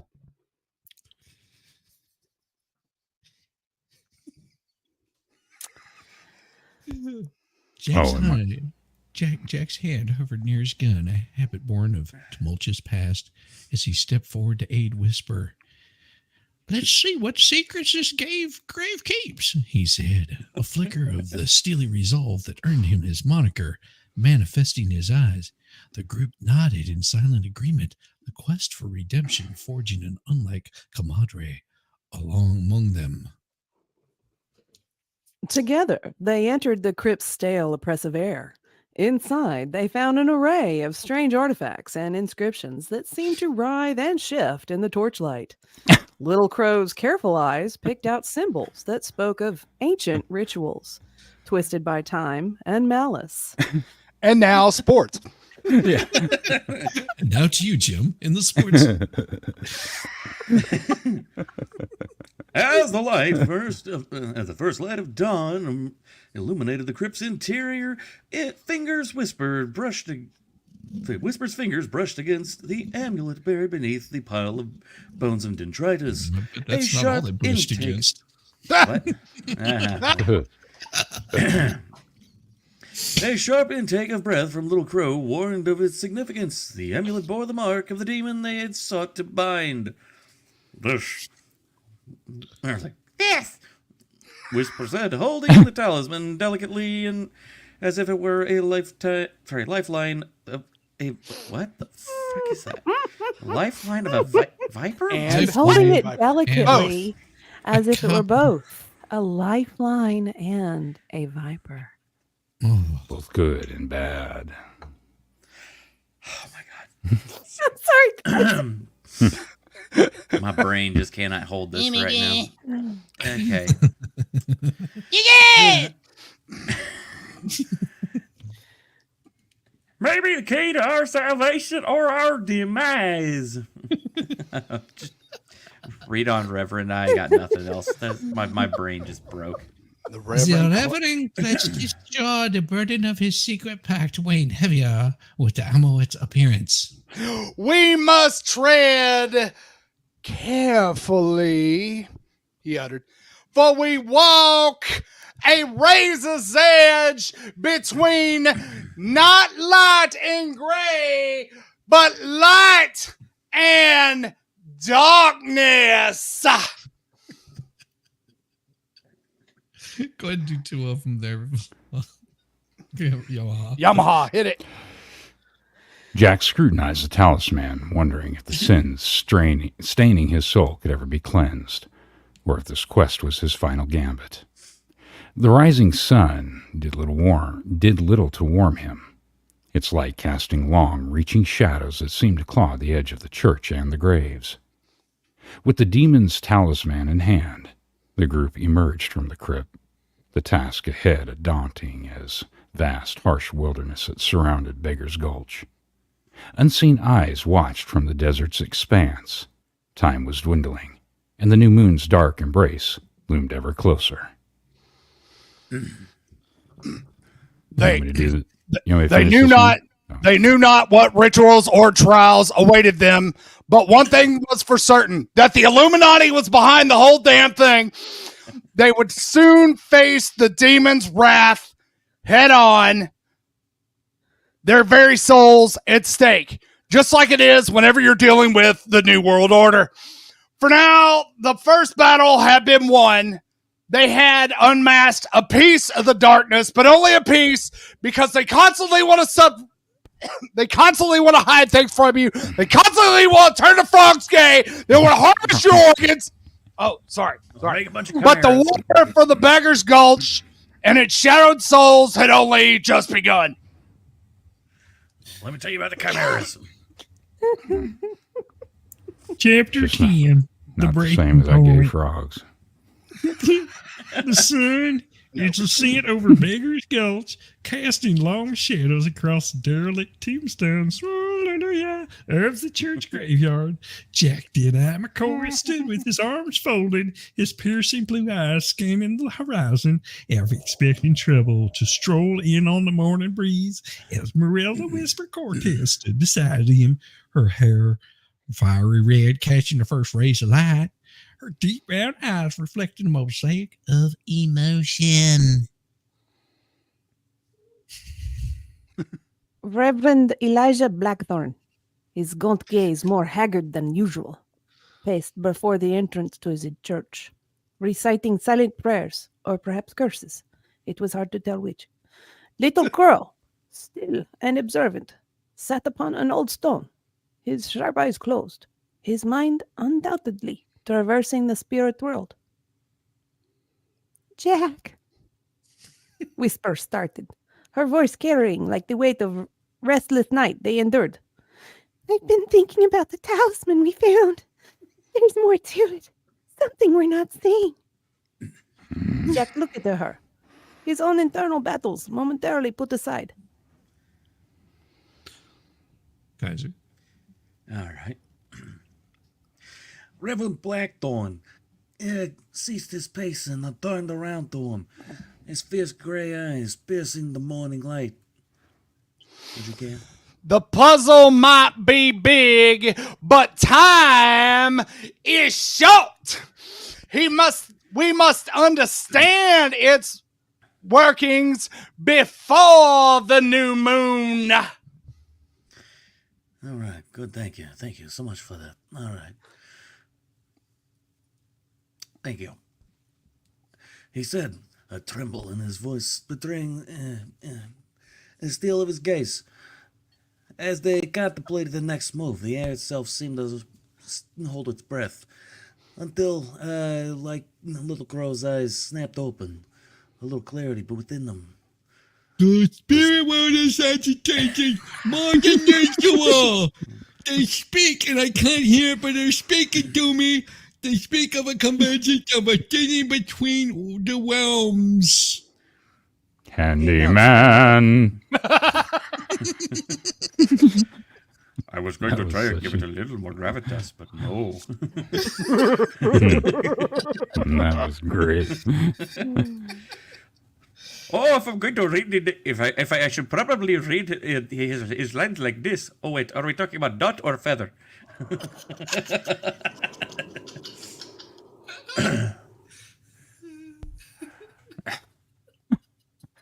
lost my part. I'm not wearing any pants. Film at 11. Where am I? Right there at the very top. This is free. Oh, okay. There you go. All right. I just had "Welcome to my casino" stuck in my head.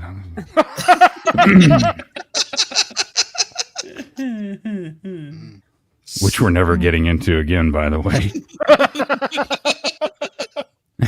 Hey, they don't know your face, at least. Yeah, that's true. Jack exchanged a look with Whisper, whose own abilities had turned her into the subtleties of the unseen world. Go ahead, Jack. It's you. Go ahead, Geyser. Jack. Oh, I'm Jack apparently now? You're Jack. Oh, nobody told Like you. Arnold. I didn't get Well, that. now memo. you know. Jack thank like you. Arnold. Oh my god. All right, let's see. There we are. Convergence. Ain't nothing good about that word. Not in this context. Jack muttered. You're not Jack anymore. He ain't a frickin' Russian. I had a moment there. Frog in the throat. Shut up. Whisper nodded slowly, her thoughts aligning with Jack's. It means our demon is closer to breaking through. We need to use the talisman to weaken its influence. Maybe even send it back.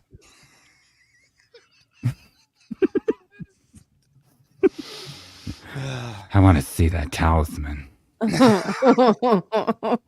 It's big.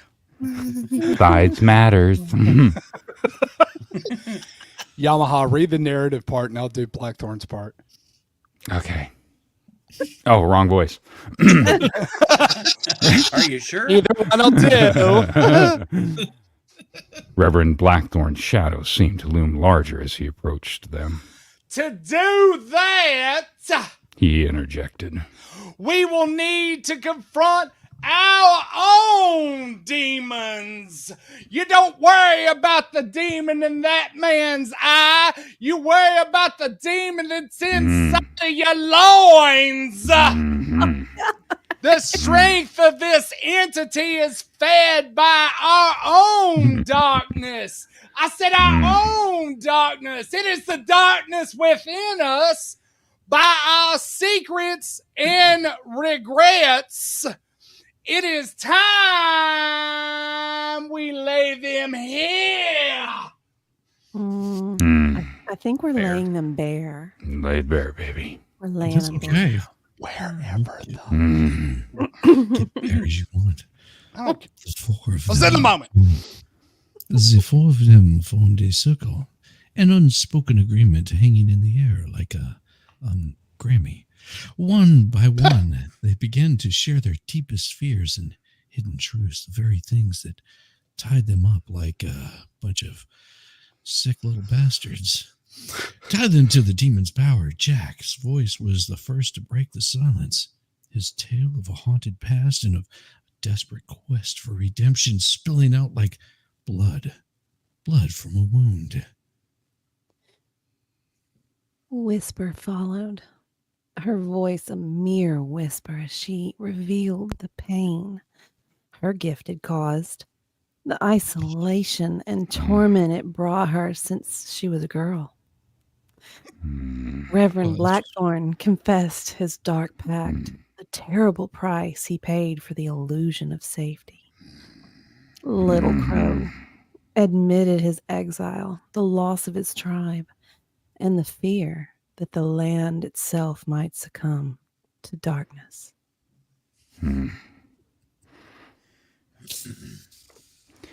The darker it is, the more turned on I am. You were without power for a while, so I can understand. Yeah, that's right. And I have seen the darkness. Gotta do something to stay warm. That's right. You gotta stay warm somehow. He prefers it like it's coffee, strong and black. Spread me with your flame. I'm gonna step away for a second. As they spoke, the air grew heavier. The shadows around them deepened, and an otherworldly chill swept through the gulch, man. Yeah. The talisman pulsed with an eerie light, resonating with the revelations. The No morning way. that had started with a calm peace was now a canvas for their collective catharsis, dude. Go ahead and read the next one too. With That was their too good. secrets laid bare and the sun climbing higher, they understood that the next chapter of their fight against the darkness was upon them, man. They would have to weave their truths, regrets, and powers into the tapestry strong enough to hold back an ancient evil. Whoa. Righteous, man. Bruh. It's heavy.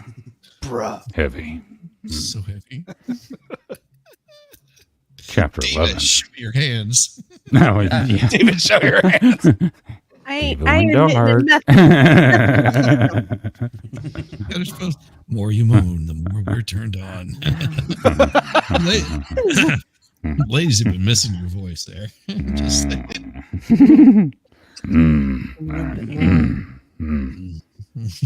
Chapter 11. The Ritual. The air was still in Beggar's Gulch church and graveyard, stark contrast to the tempest of emotions swirling within the four figures standing among the weathered stones and crosses. The mid-morning sun had begun to ascend over the desiccated land, casting long shadows and providing a false sense of warmth that did little to comfort the hearts of Jack Deadeye McCoy, Esmeralda Whisper Cortez, and Reverend Elijah Blackthorn, and Little Crow. Jack stood, his hands hovering over his revolvers, an act that had become instinctual. His blue eyes surveying the surroundings for any signs of unearthly movements. I bet they were. Oh, goodness, I need a breath. Whisper's gaze focused on the aged tomb open in her hands, her lips moving in silent resuscitation as she committed to the ritual's incantations to memory. Next to her, Reverend Blackthorn's face was a canvas of determination mixed with dread, kind of like most of my dates. The weight of his own transgressions pressing upon him like a heavy Bible, he clenched. Little Crow knelt on the ground, carefully laying out the talisman and other sacred objects in a precise pattern. I do the same thing. His weathered features set in an expression of somber concentration. Must be a big night. Like a chicken picking corn. Go ahead, Diva. I'll narrate. You read. Okay, that sounds great. We commence at the zenith of the sun. Whisper declared, her voice cutting through the silence. We must ensnare the demon's essence here, weakening it before the night's fray. The others nodded, each lost in their own thoughts of what was to come. Midnight of the new moon was hurtling towards them with the inevitability of a bullet destined for its target. The ritual they were about to perform was a roll of the dice, and all in bet against the foe of unfathomable malice. Go ahead, Diva. I'm sorry.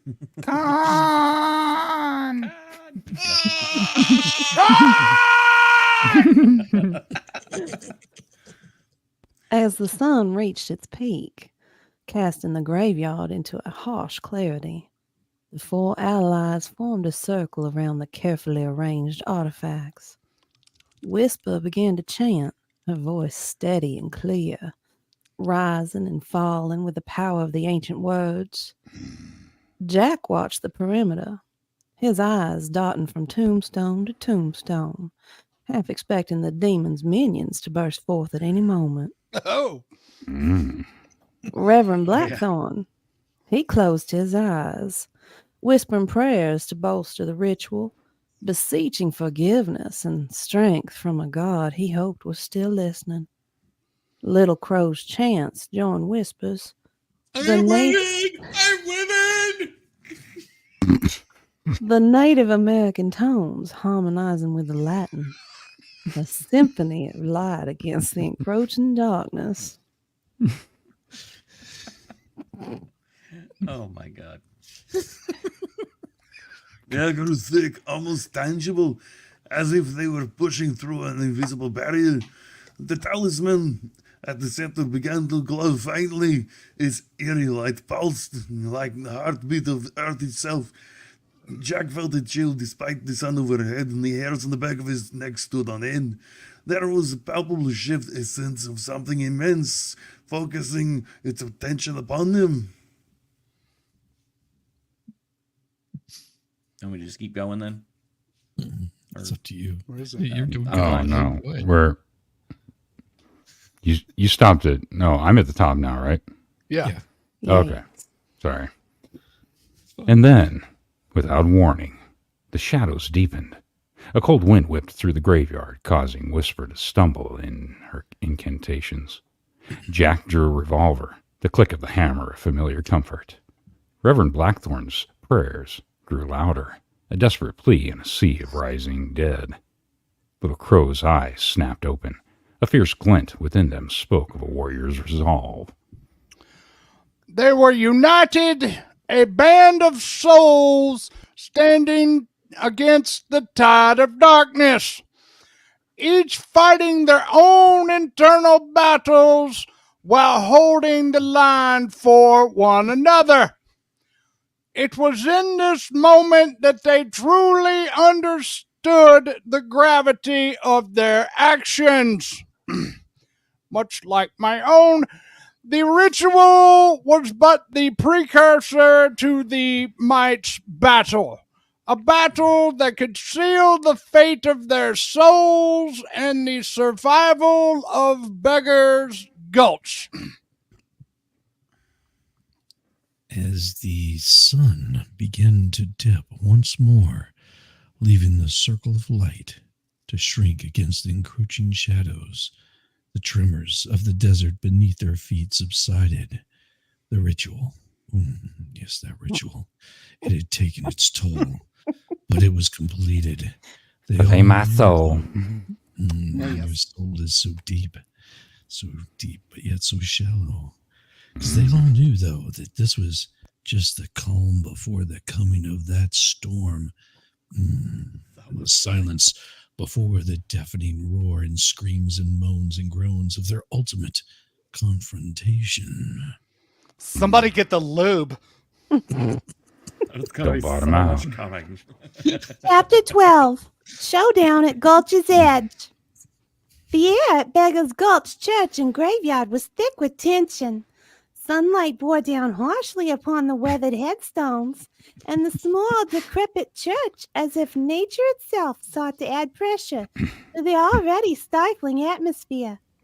Jack Deadeye McCoy stood resolute, his blue eyes scanning the horizon. Beside him, Esmeralda, Whisper Cortez's hands were clasped tightly, her eyes closed in concentration, communing with the spirits for guidance and courage. Reverend Elijah Blackthorn's grim expression, oh my gosh, this is a really hard voice to maintain, betrayed his understanding of the battle that awaited them. His hand resting on the Bible in his pocket for more comfort than divine intervention. Little Crow was silent, his gaze stoic, reaching out with senses honed by years of tracking both beast and spirit. That was very good. That was good. You did great, doll. Thanks, Bob. I appreciate that. I'm ready for my close-up now. Just go into the back and lay on the couch. I'll be there in a minute. We got you close up, baby. Yeah. Give us that close up. Oh, gosh. You got the plot. Oh, thanks. I always wanted to be in pictures. Yeah, you listen to me Pictures, places. all right.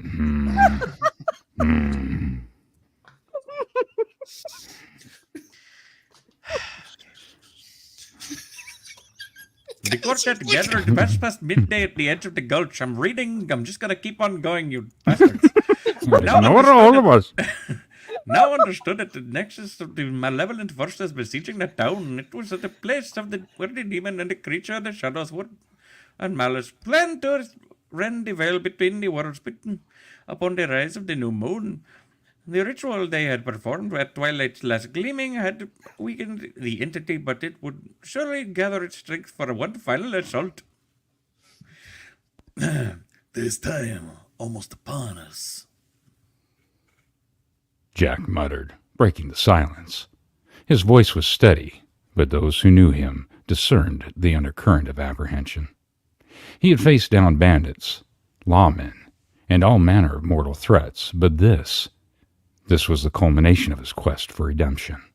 He loaded his revolver methodically, each bullet a promise to himself and the souls of Beggar's Gulch. Go ahead. Want me to keep going? Yeah, go ahead. Whisper's eyes fluttered open, revealing a glimmer that spoke of portent. The spirits are restless more so than ever. They're aware of what's at stake, she said, her voice low and resonant.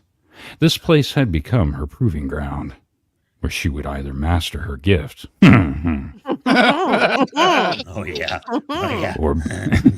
or be consumed by it. Reverend Blackthorn stepped forward, clutching a crucifix that hung heavily around his neck.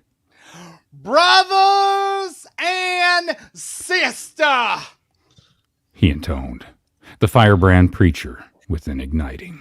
we stand upon this holy precipice, not as mere mortals. I said not as mere mortals, but as vessels of divine wrath. We shall cast this demon into the pit, not back where it belongs, but from which it came.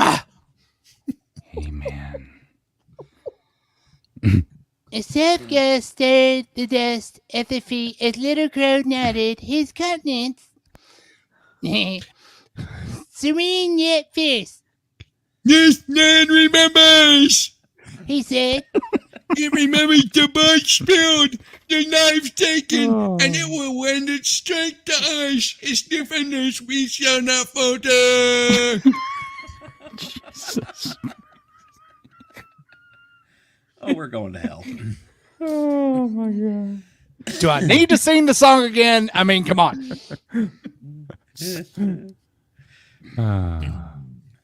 Wow. As the sun began its slow descent, painting the skies in shades of orange and red, an eerie chill cut through the air. A silence, foreboding and deep, settled over Beggar's Gulch as shadows lengthened. It's not all that lengthened out there, reaching out like fingers. We know what fingers were reaching out. They were the fingers of the damned. Then, with an unmistakable howl, a sound that tore through the very fabric of the earthly plane, the demon made its presence known. The ground beneath them quaked, and fissures emerged, glowing with an otherworldly light. Spectral figures roiled around the gulch, a ghastly audience to the impending showdown. This is why I can't sleep at night. Oh, that's right. Yep. This is my therapy. Why would you want to sleep at night with that?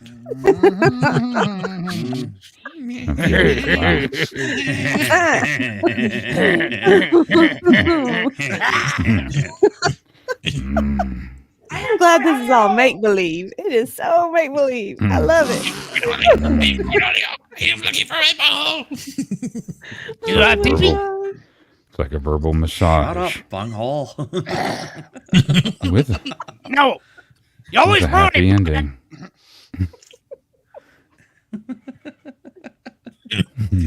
All right. Jack stepped forward, his revolver now an extension of his will. Whisper's chants became a vocal talisman against the encroaching darkness. Reverend Blackthorn's prayers, fervent and loud, rose above the din. Little Crow's movements were a dance with destiny, each step, each gesture, an invocation of ancient power, brother. Oh, yeah. This was their moment, the final stand against an evil that sought to unmake the world. Jack and his unlikely companions had become the barrier between humanity and the abyss, and as the demons emerged, a figure of nightmare and rage, they braced themselves, knowing that the fate of Beggar's Gulch, and perhaps the world beyond, hung in the balance. Keep wanting to call it Beggar's Canyon. I know, right? Beggar's Canyon. Thank you. I'm glad I'm not the only one. Beggar's Canyon, right here in downtown San Francisco. You just come right on down here. We got you your Beggar's Canyon. And Heroin Highway. Next to Poop Alley. Next to Poop Alley. That would be Chapter 15. The Fractured Shane Veil. Avenue. The sun did low over Beggar's Canyon Church and Graveyard. Its far rays casting long shadows between the tombstones and illuminating the small group standing defiantly against the encroaching darkness. Jack Deadeye McCoy loaded his trusty six-shooter with a steely gaze. Esmeralda Westford Cortez clutched her amulet, murmuring an incantation that sent shivers. Who writes this? To the air. Reverend Elijah Blackthorn clutched his Bible in a hidden vial of consecrated oil. Where'd he get that? His faith a shield against the terror to come. It's getting repetitive. Little Crow stood silent, the markings on his skin seeming to glow softly with an otherworldly energy. And as the light faded, a chill swept through the graveyard, a low growl. It resonated from the earth, stirring the leaves and rattling the church windows. The demon, an entity of pure malevolence, clawed at the veil between the worlds, its influence seeping into reality like poison through water. The quartet spread out, each covering a cardinal point as they braced for the oncoming onslaught. Kaiser? Oh, sorry. Steady now. Jack uttered through gritted teeth, his finger ready on the trigger. We'll hold the line here. Whisper closed her eyes, the wind picking up as she reached across the veil, her soul touching the essence of the guardians who had long protected this hallowed ground. And you can have it. Spirits of the past, lend us your strength. She whispered. Reverend Blackthorn's voice boomed over a prayer as he drew a circle of protection with the oil, his face unwavering despite the horror that looked beyond sight. Lord Almighty! Banish this abomination from your creation! Little Crow chanted in the language of his ancestors, his voice a haunting melody that seemed to pierce the gathering darkness, calling forth the light from within the abyss. We won't say what he was saying. No, it doesn't. I noticed that.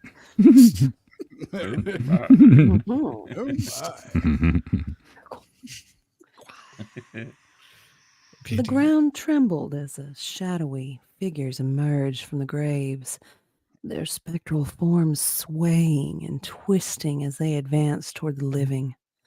The air cracked with the promise of a storm, lightning flashing in the distance. Jack fired into the mass of shadows, each bullet imbued with Whisper's spiritual guidance, finding its mark and dissipating the lesser spirits that led the charge. Oh, but they came on, relentless as the tide, and the gunshots were soon drowned out by the cacophony of the damned. Whisper's hands glowed with a spectral flame as she directed the spirits of the graveyard to defend their resting place. They clashed with the invading shadows in a dance of light and darkness, swords clashing against the formless dead. Blackthorn's prayers escalated into a fervent chant, his words a beacon in the encroaching gloom. The circle he had drawn flared to its divine light, and the shadows recoiled as though burned by the purity of his faith. Little crows. Incantation reached crescendo. Man spirits of nature. Heeded his call. That's all right there.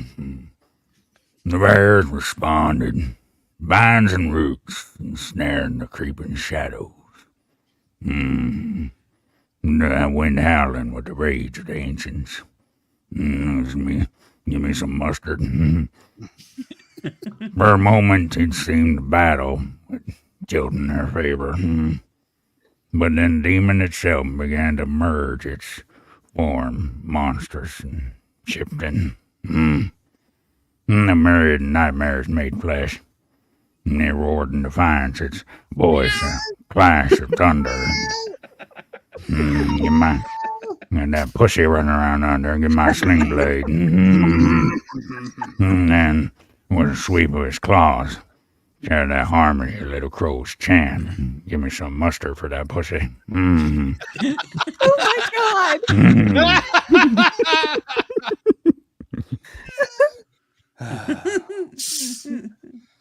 And ignore the spam bot bastard Streamlabs. I'm sorry, I forgot to turn that off. What do you mean, what? You ain't never heard of Sling Blade?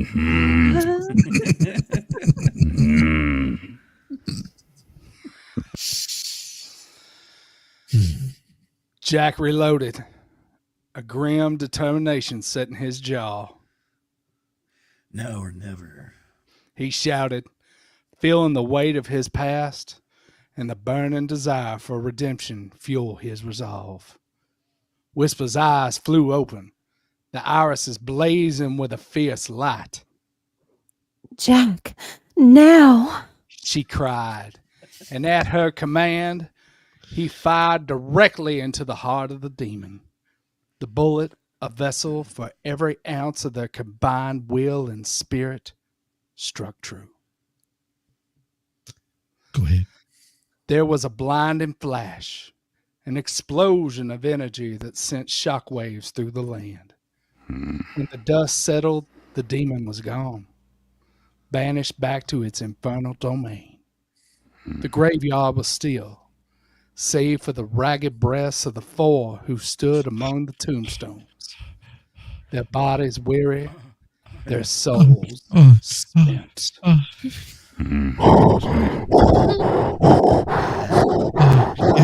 Oh yeah. That's when you know you've done it right.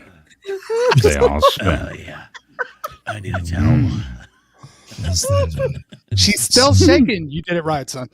You know, when the sun as it dipped below that horizon, it was casting Becker's. What was that? Becker's Canyon? I bet it was a canyon. That church and graveyard into shades of crimson and gold. Jack, well, his eye was not dead anymore. It was fully erect. McCoy stood solemnly beside the weathered tombstones. Those were not tombstones you were looking at.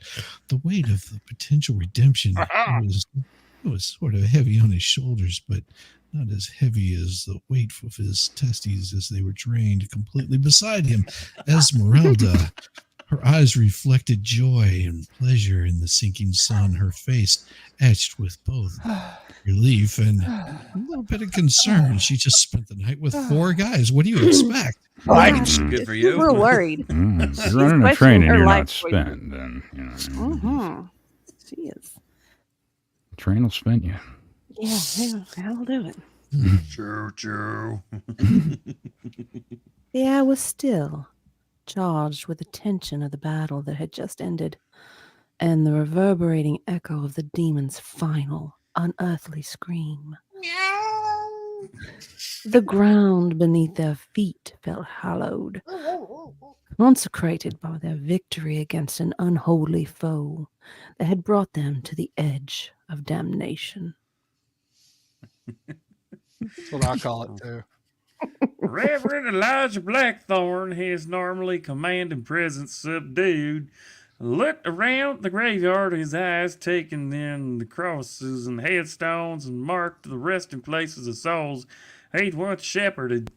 The resolve in his gaze spoke volumes. He knew that the battle won this day was but a skirmish in an unending war against the darkness.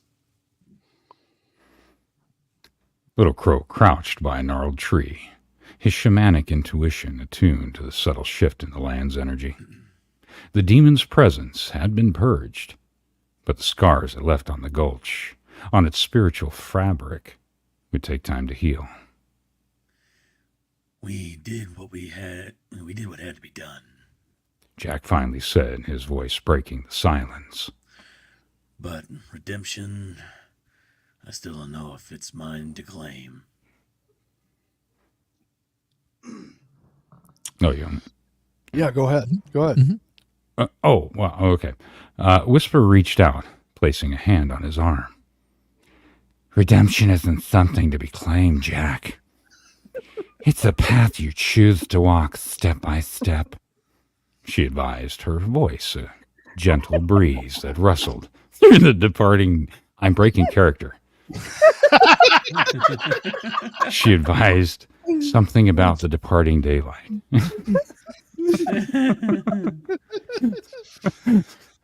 Little Crow stood up, his gaze falling upon the church. People say that the journey of 1,000 miles. Like, I know what this means because it's a miles of tears and tears come again. You know, it begins with a single step. Today you've taken many steps on that journey, McCoy. The Reverend nodded in agreement. All actions this day have unburdened your soul more than you realize, Jack. Perhaps more than any of us, he added, his tone suggesting a newfound peace within his own tormented spirit. Jack looked from one companion to the next, finding solace in their words, but knowing that the road ahead would be fraught with challenges. Beggar's Canyon was safe for now, but the greater question loomed like the vast desert night. What next? We rid this town of one curse. Jack mused aloud. But what of the curses we carry within us? The ones that haunt our every step? What of Baker's Gulch? Do we stay and help rebuild? Or do we move on? Catch our own reckoning? The group did fell silent, pondering his words. The legacy of the battle would ripple through the town in ways that they could not yet foresee. In each of them, they were carried by scars, physical and spiritual, and each would have the to choose the path of their own after all this darkness. And of course, Whisper, she squeezed Jack's arm very gently. Let's not look too far ahead. Not just yet. Tonight, we rest, we heal. Tomorrow's choices will be there when the sun rises. And as the night claimed the sky, the group made their way back to the flickering lights of Beggar's Canyon, the stars overhead, watching in silent observant of the travelers walking the razor's edge between redemption and ruin.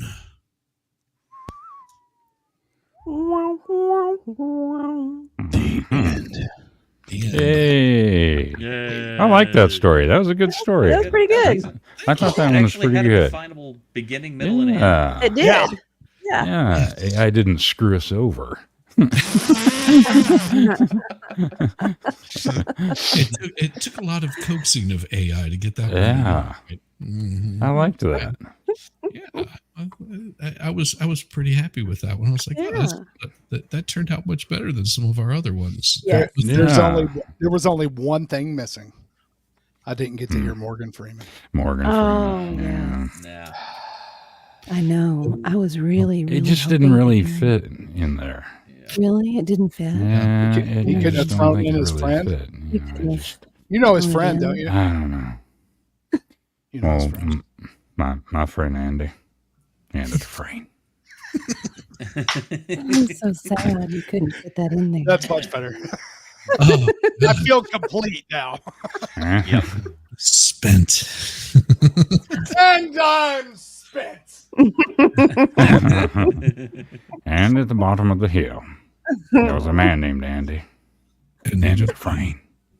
So we're staring off into infinity now? Yeah, we are. Oh, and I'm beyond. sorry. Infinity and beyond. I will. And now we see Shizzy's backstage. Yeah, Hey. backstage. Yeah. This is not the back door, but cool. Some things I don't want to see. Let's see here. All right, we will start a fresh story, and we will have to create a genre.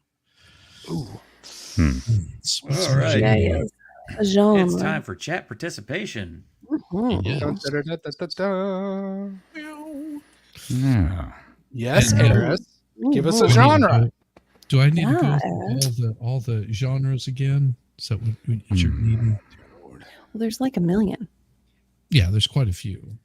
So, what do you want, chat? Do you want a? Come on, chat. What do you want? Do you want a romance novel? A steampunk romance. Oh boy. Oh, yeah. That would. Children's. Well, but we need a setting. I mean, we can do romance, but there needs to be some sort of. Oh, it'll create the setting for us. Like we could have a. We're gonna have to get our moans and groans down. Yeah, we could do a romance in. This is what I've been trying to avoid. Come on, you can do it. I was adamant about no Danielle Steele type genres, I know. You're dragging me right into it. We could do a comedic romance. Okay. A comedic romance. That won't. Well, yeah, it won't get as. Eris, you haven't done a children's story. There's a reason. Oh, or like Rabbit, a mystery. We could do like a. Have you seen the movie Clue? The movie Clue. Of course. Oh yeah. Oh yeah.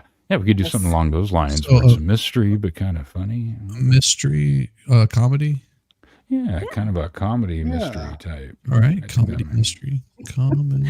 We want it all, Shizzy. Unless you want it serious. No. Why would you ever be serious about anything? All right, I'm going to create a comedy mystery novel that includes title, setting, blah blah blah, and let me add that all in, and then it will create it for me. Give me a second. I just want to make sure we got it. All right. Boom. Damn it. And it'll even create characters and all that kind of stuff. Yeah, I saw that. Serious? With you? Serious with you people? Get the fuck out of here.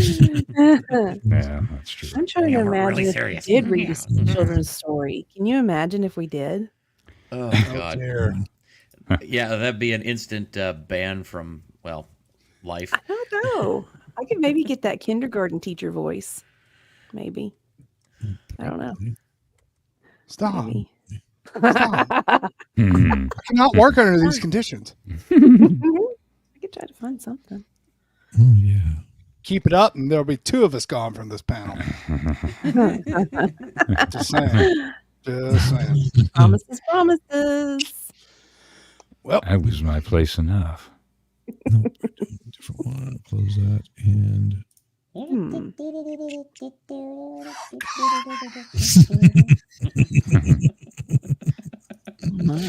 bad. Enter. There we go. It's being difficult. All right, let's open this and type out the request. Paste that in there. And make sure we've got no style, no default. We're going to change that to just plain crazy. And here we go. Eris was that Kaiser. Yes. Kaiser, do the Elmo. Do Elmo. I don't want to do the Elmo voice all the time. Why does everyone always have to do it?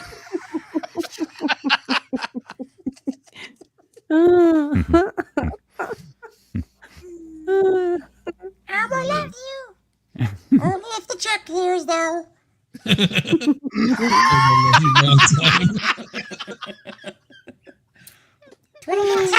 at Sesame Street. It's funny. It's what that other woman told me. It wasn't just any other woman, though. Dun, dun, dun. That was Sea Swept. Oh, thought you were going to say it was a man, baby. It was a man. Man, baby. Oh, no. Okay, so the title of this one, and I'm not showing it because it gives too much information about me here.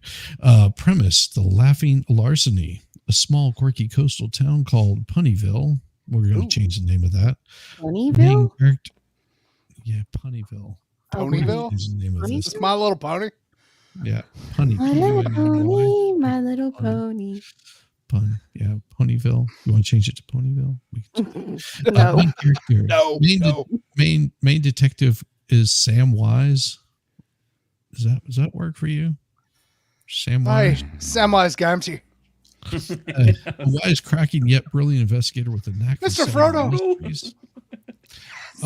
Alice Hilarity. No, we're changing this name from Alice Hilarity. She's a quick-witted amateur sleuth and local stand-up comedian. Evelyn Eccentric. Okay, what a slut. I'm changing her name also. Peculiar and there's their favorite word, enigmatic antique shop. Oh God. Enigmatic. Betty Whip's a charming but bumbling private investigator. Plot: Priceless diamond necklace goes missing. Detective goes looking for it to solve the case. He reluctantly teams up. This doesn't look entertaining at all. Swazier. Yeah, you should throw that word in there somewhere. That's a horrible one right there. I'm not even going to give it a damn second of my time because I don't like that one. Okay. I'm wanting to use Grok, the XAI, to see what it Grok. Grok. Sounds a lot like sounds like something dirty there. Just saying. As Sam Wise strolled into the smoke-filled room, his swazier was noticed by all about. I didn't do it, officer. It wasn't me. That's what Sam Wise sounds like. He didn't do it, Mr. Frodo. I was trimming the verge.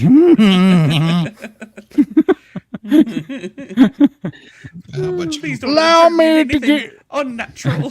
Yeah. Go get yourself a football. Allow me to get you a cocktail. Okay, it looks like this is going to be a mansion that's turned into a bed and breakfast in Pleasantville. Okay, that works. Detective Samantha Smith, Miss Mabel Merriweather, Maxine Malone. So there's just three characters in this. And the plot is when a guest is found dead at the manor, one of Merriweather's extravagant parties, Sam Smith is called to investigate with the help of her trusty sidekick, Maxine. Maxine sounds like a Maxine. What is this? The vagina monologues version of a Clue? There you go. I could do that. I could change it. I was gonna say, just so far the cast seems to be a little one-sided. Hey, you guys can get in touch with your inner feminine. It'd be great. All right, we'll I can say so much. I got my wife. Eris doesn't like my theatrical improv as it is. Hey, don't losing harass points. the talent. Don't harass the talent. What is it? Hey, what's another word for comedy that'll give it a little bit more of a what do you call it? Or it won't be so like slapstick. I Trying to Witty? think what that would be. Witty. Witty. Witty. Clever. It's Amber so Heard clever. in the Right. bedroom with the grumpy. Mm. Well, if I could spell clever, this really sucks whenever you're trying to spell. Just like grandma's quilt. Well, I can't see my screen here. Mystery World. Yeah. Sing it, Crystal. She hung up when I asked her name. Why did you do that? Sounds like a bitch. Why would she hang up whenever you asked her name? It's a good song. That makes no sense. No, man, it's a great song. It's a great song. It's a good song. Unless you're calling up and going, what's your name? And that's a little creepy. I'm going to speak to your husband. Well, when your mistress calls up and then your sweetheart answers the phone, there's problems. Yeah. And then she calls back. Oh, I've got a rabbit boiling on the stove.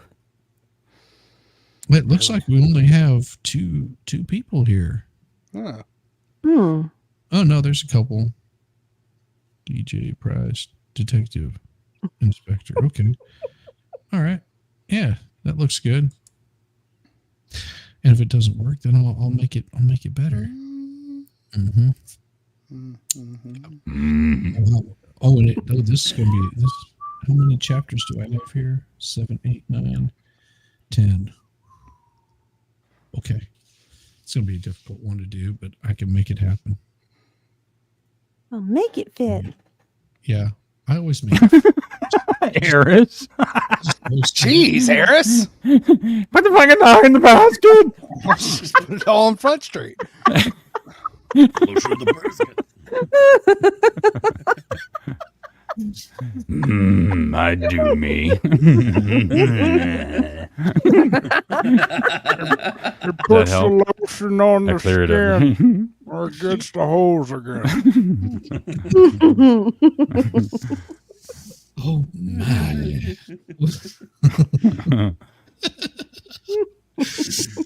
Holy cow.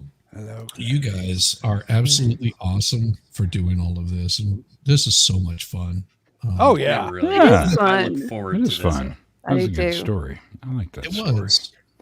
That whole Buffalo Bill spin last night. Yeah, unfortunately. Unless it's Bill Cosby saying it. Yeah, Bill can pretty much say What? anything. Yeah. I mean, look, you get this mental picture from a voice. After a few of these stories, story in front of a mirror, lotion in baskets, it's becoming more and more the image. Now throw in some pudding pops and we've got a party.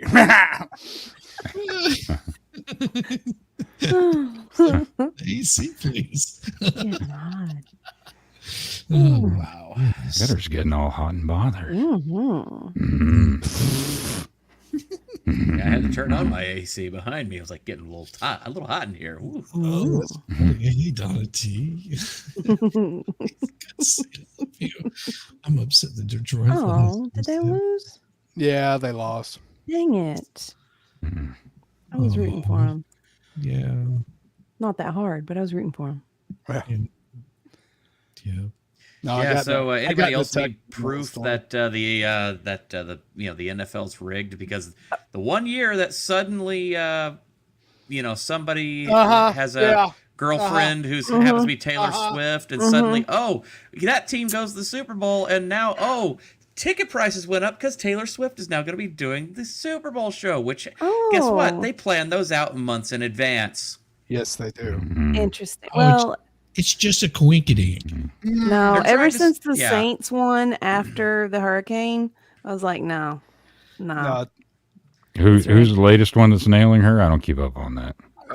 Kelsey. She's got men lined up, so it's hard to keep track. Well, I'm just waiting Well, I for mean- the next album with the breakup song.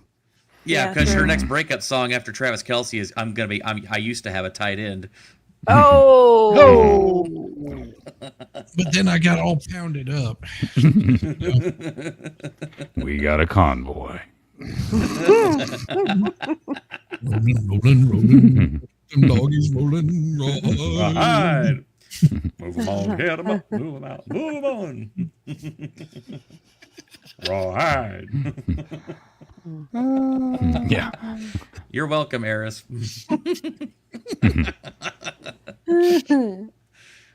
Now we have to see Taylor Swift every 5 minutes during the Super Bowl.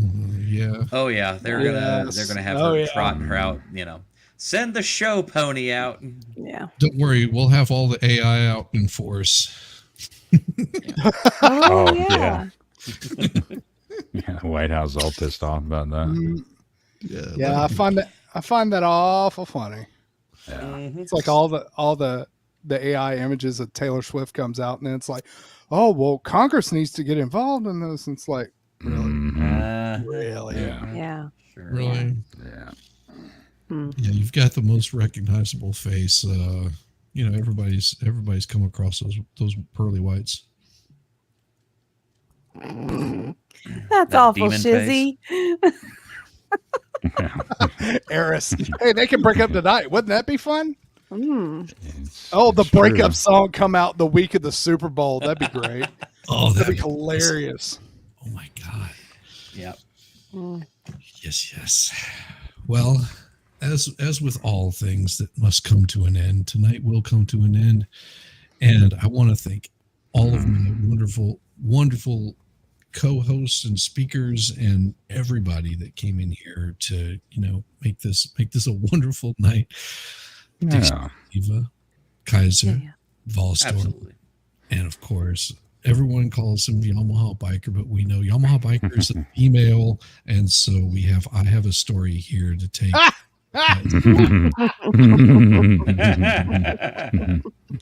And hey, give it up for the chat. Y'all been awesome. Fun, yeah. Awesome. You guys do great on it. You guys have been on fire. It's funny to watch your reactions. Yes. Wow. Here, this is for you, Chad.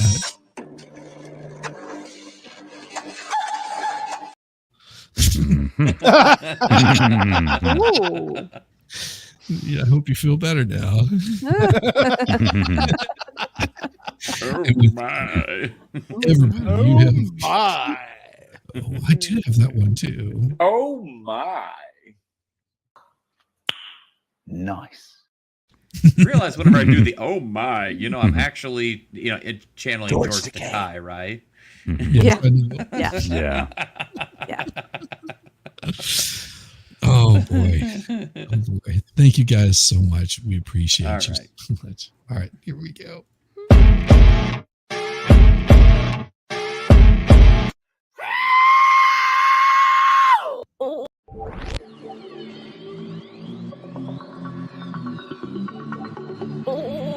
I love a buttered biscuit.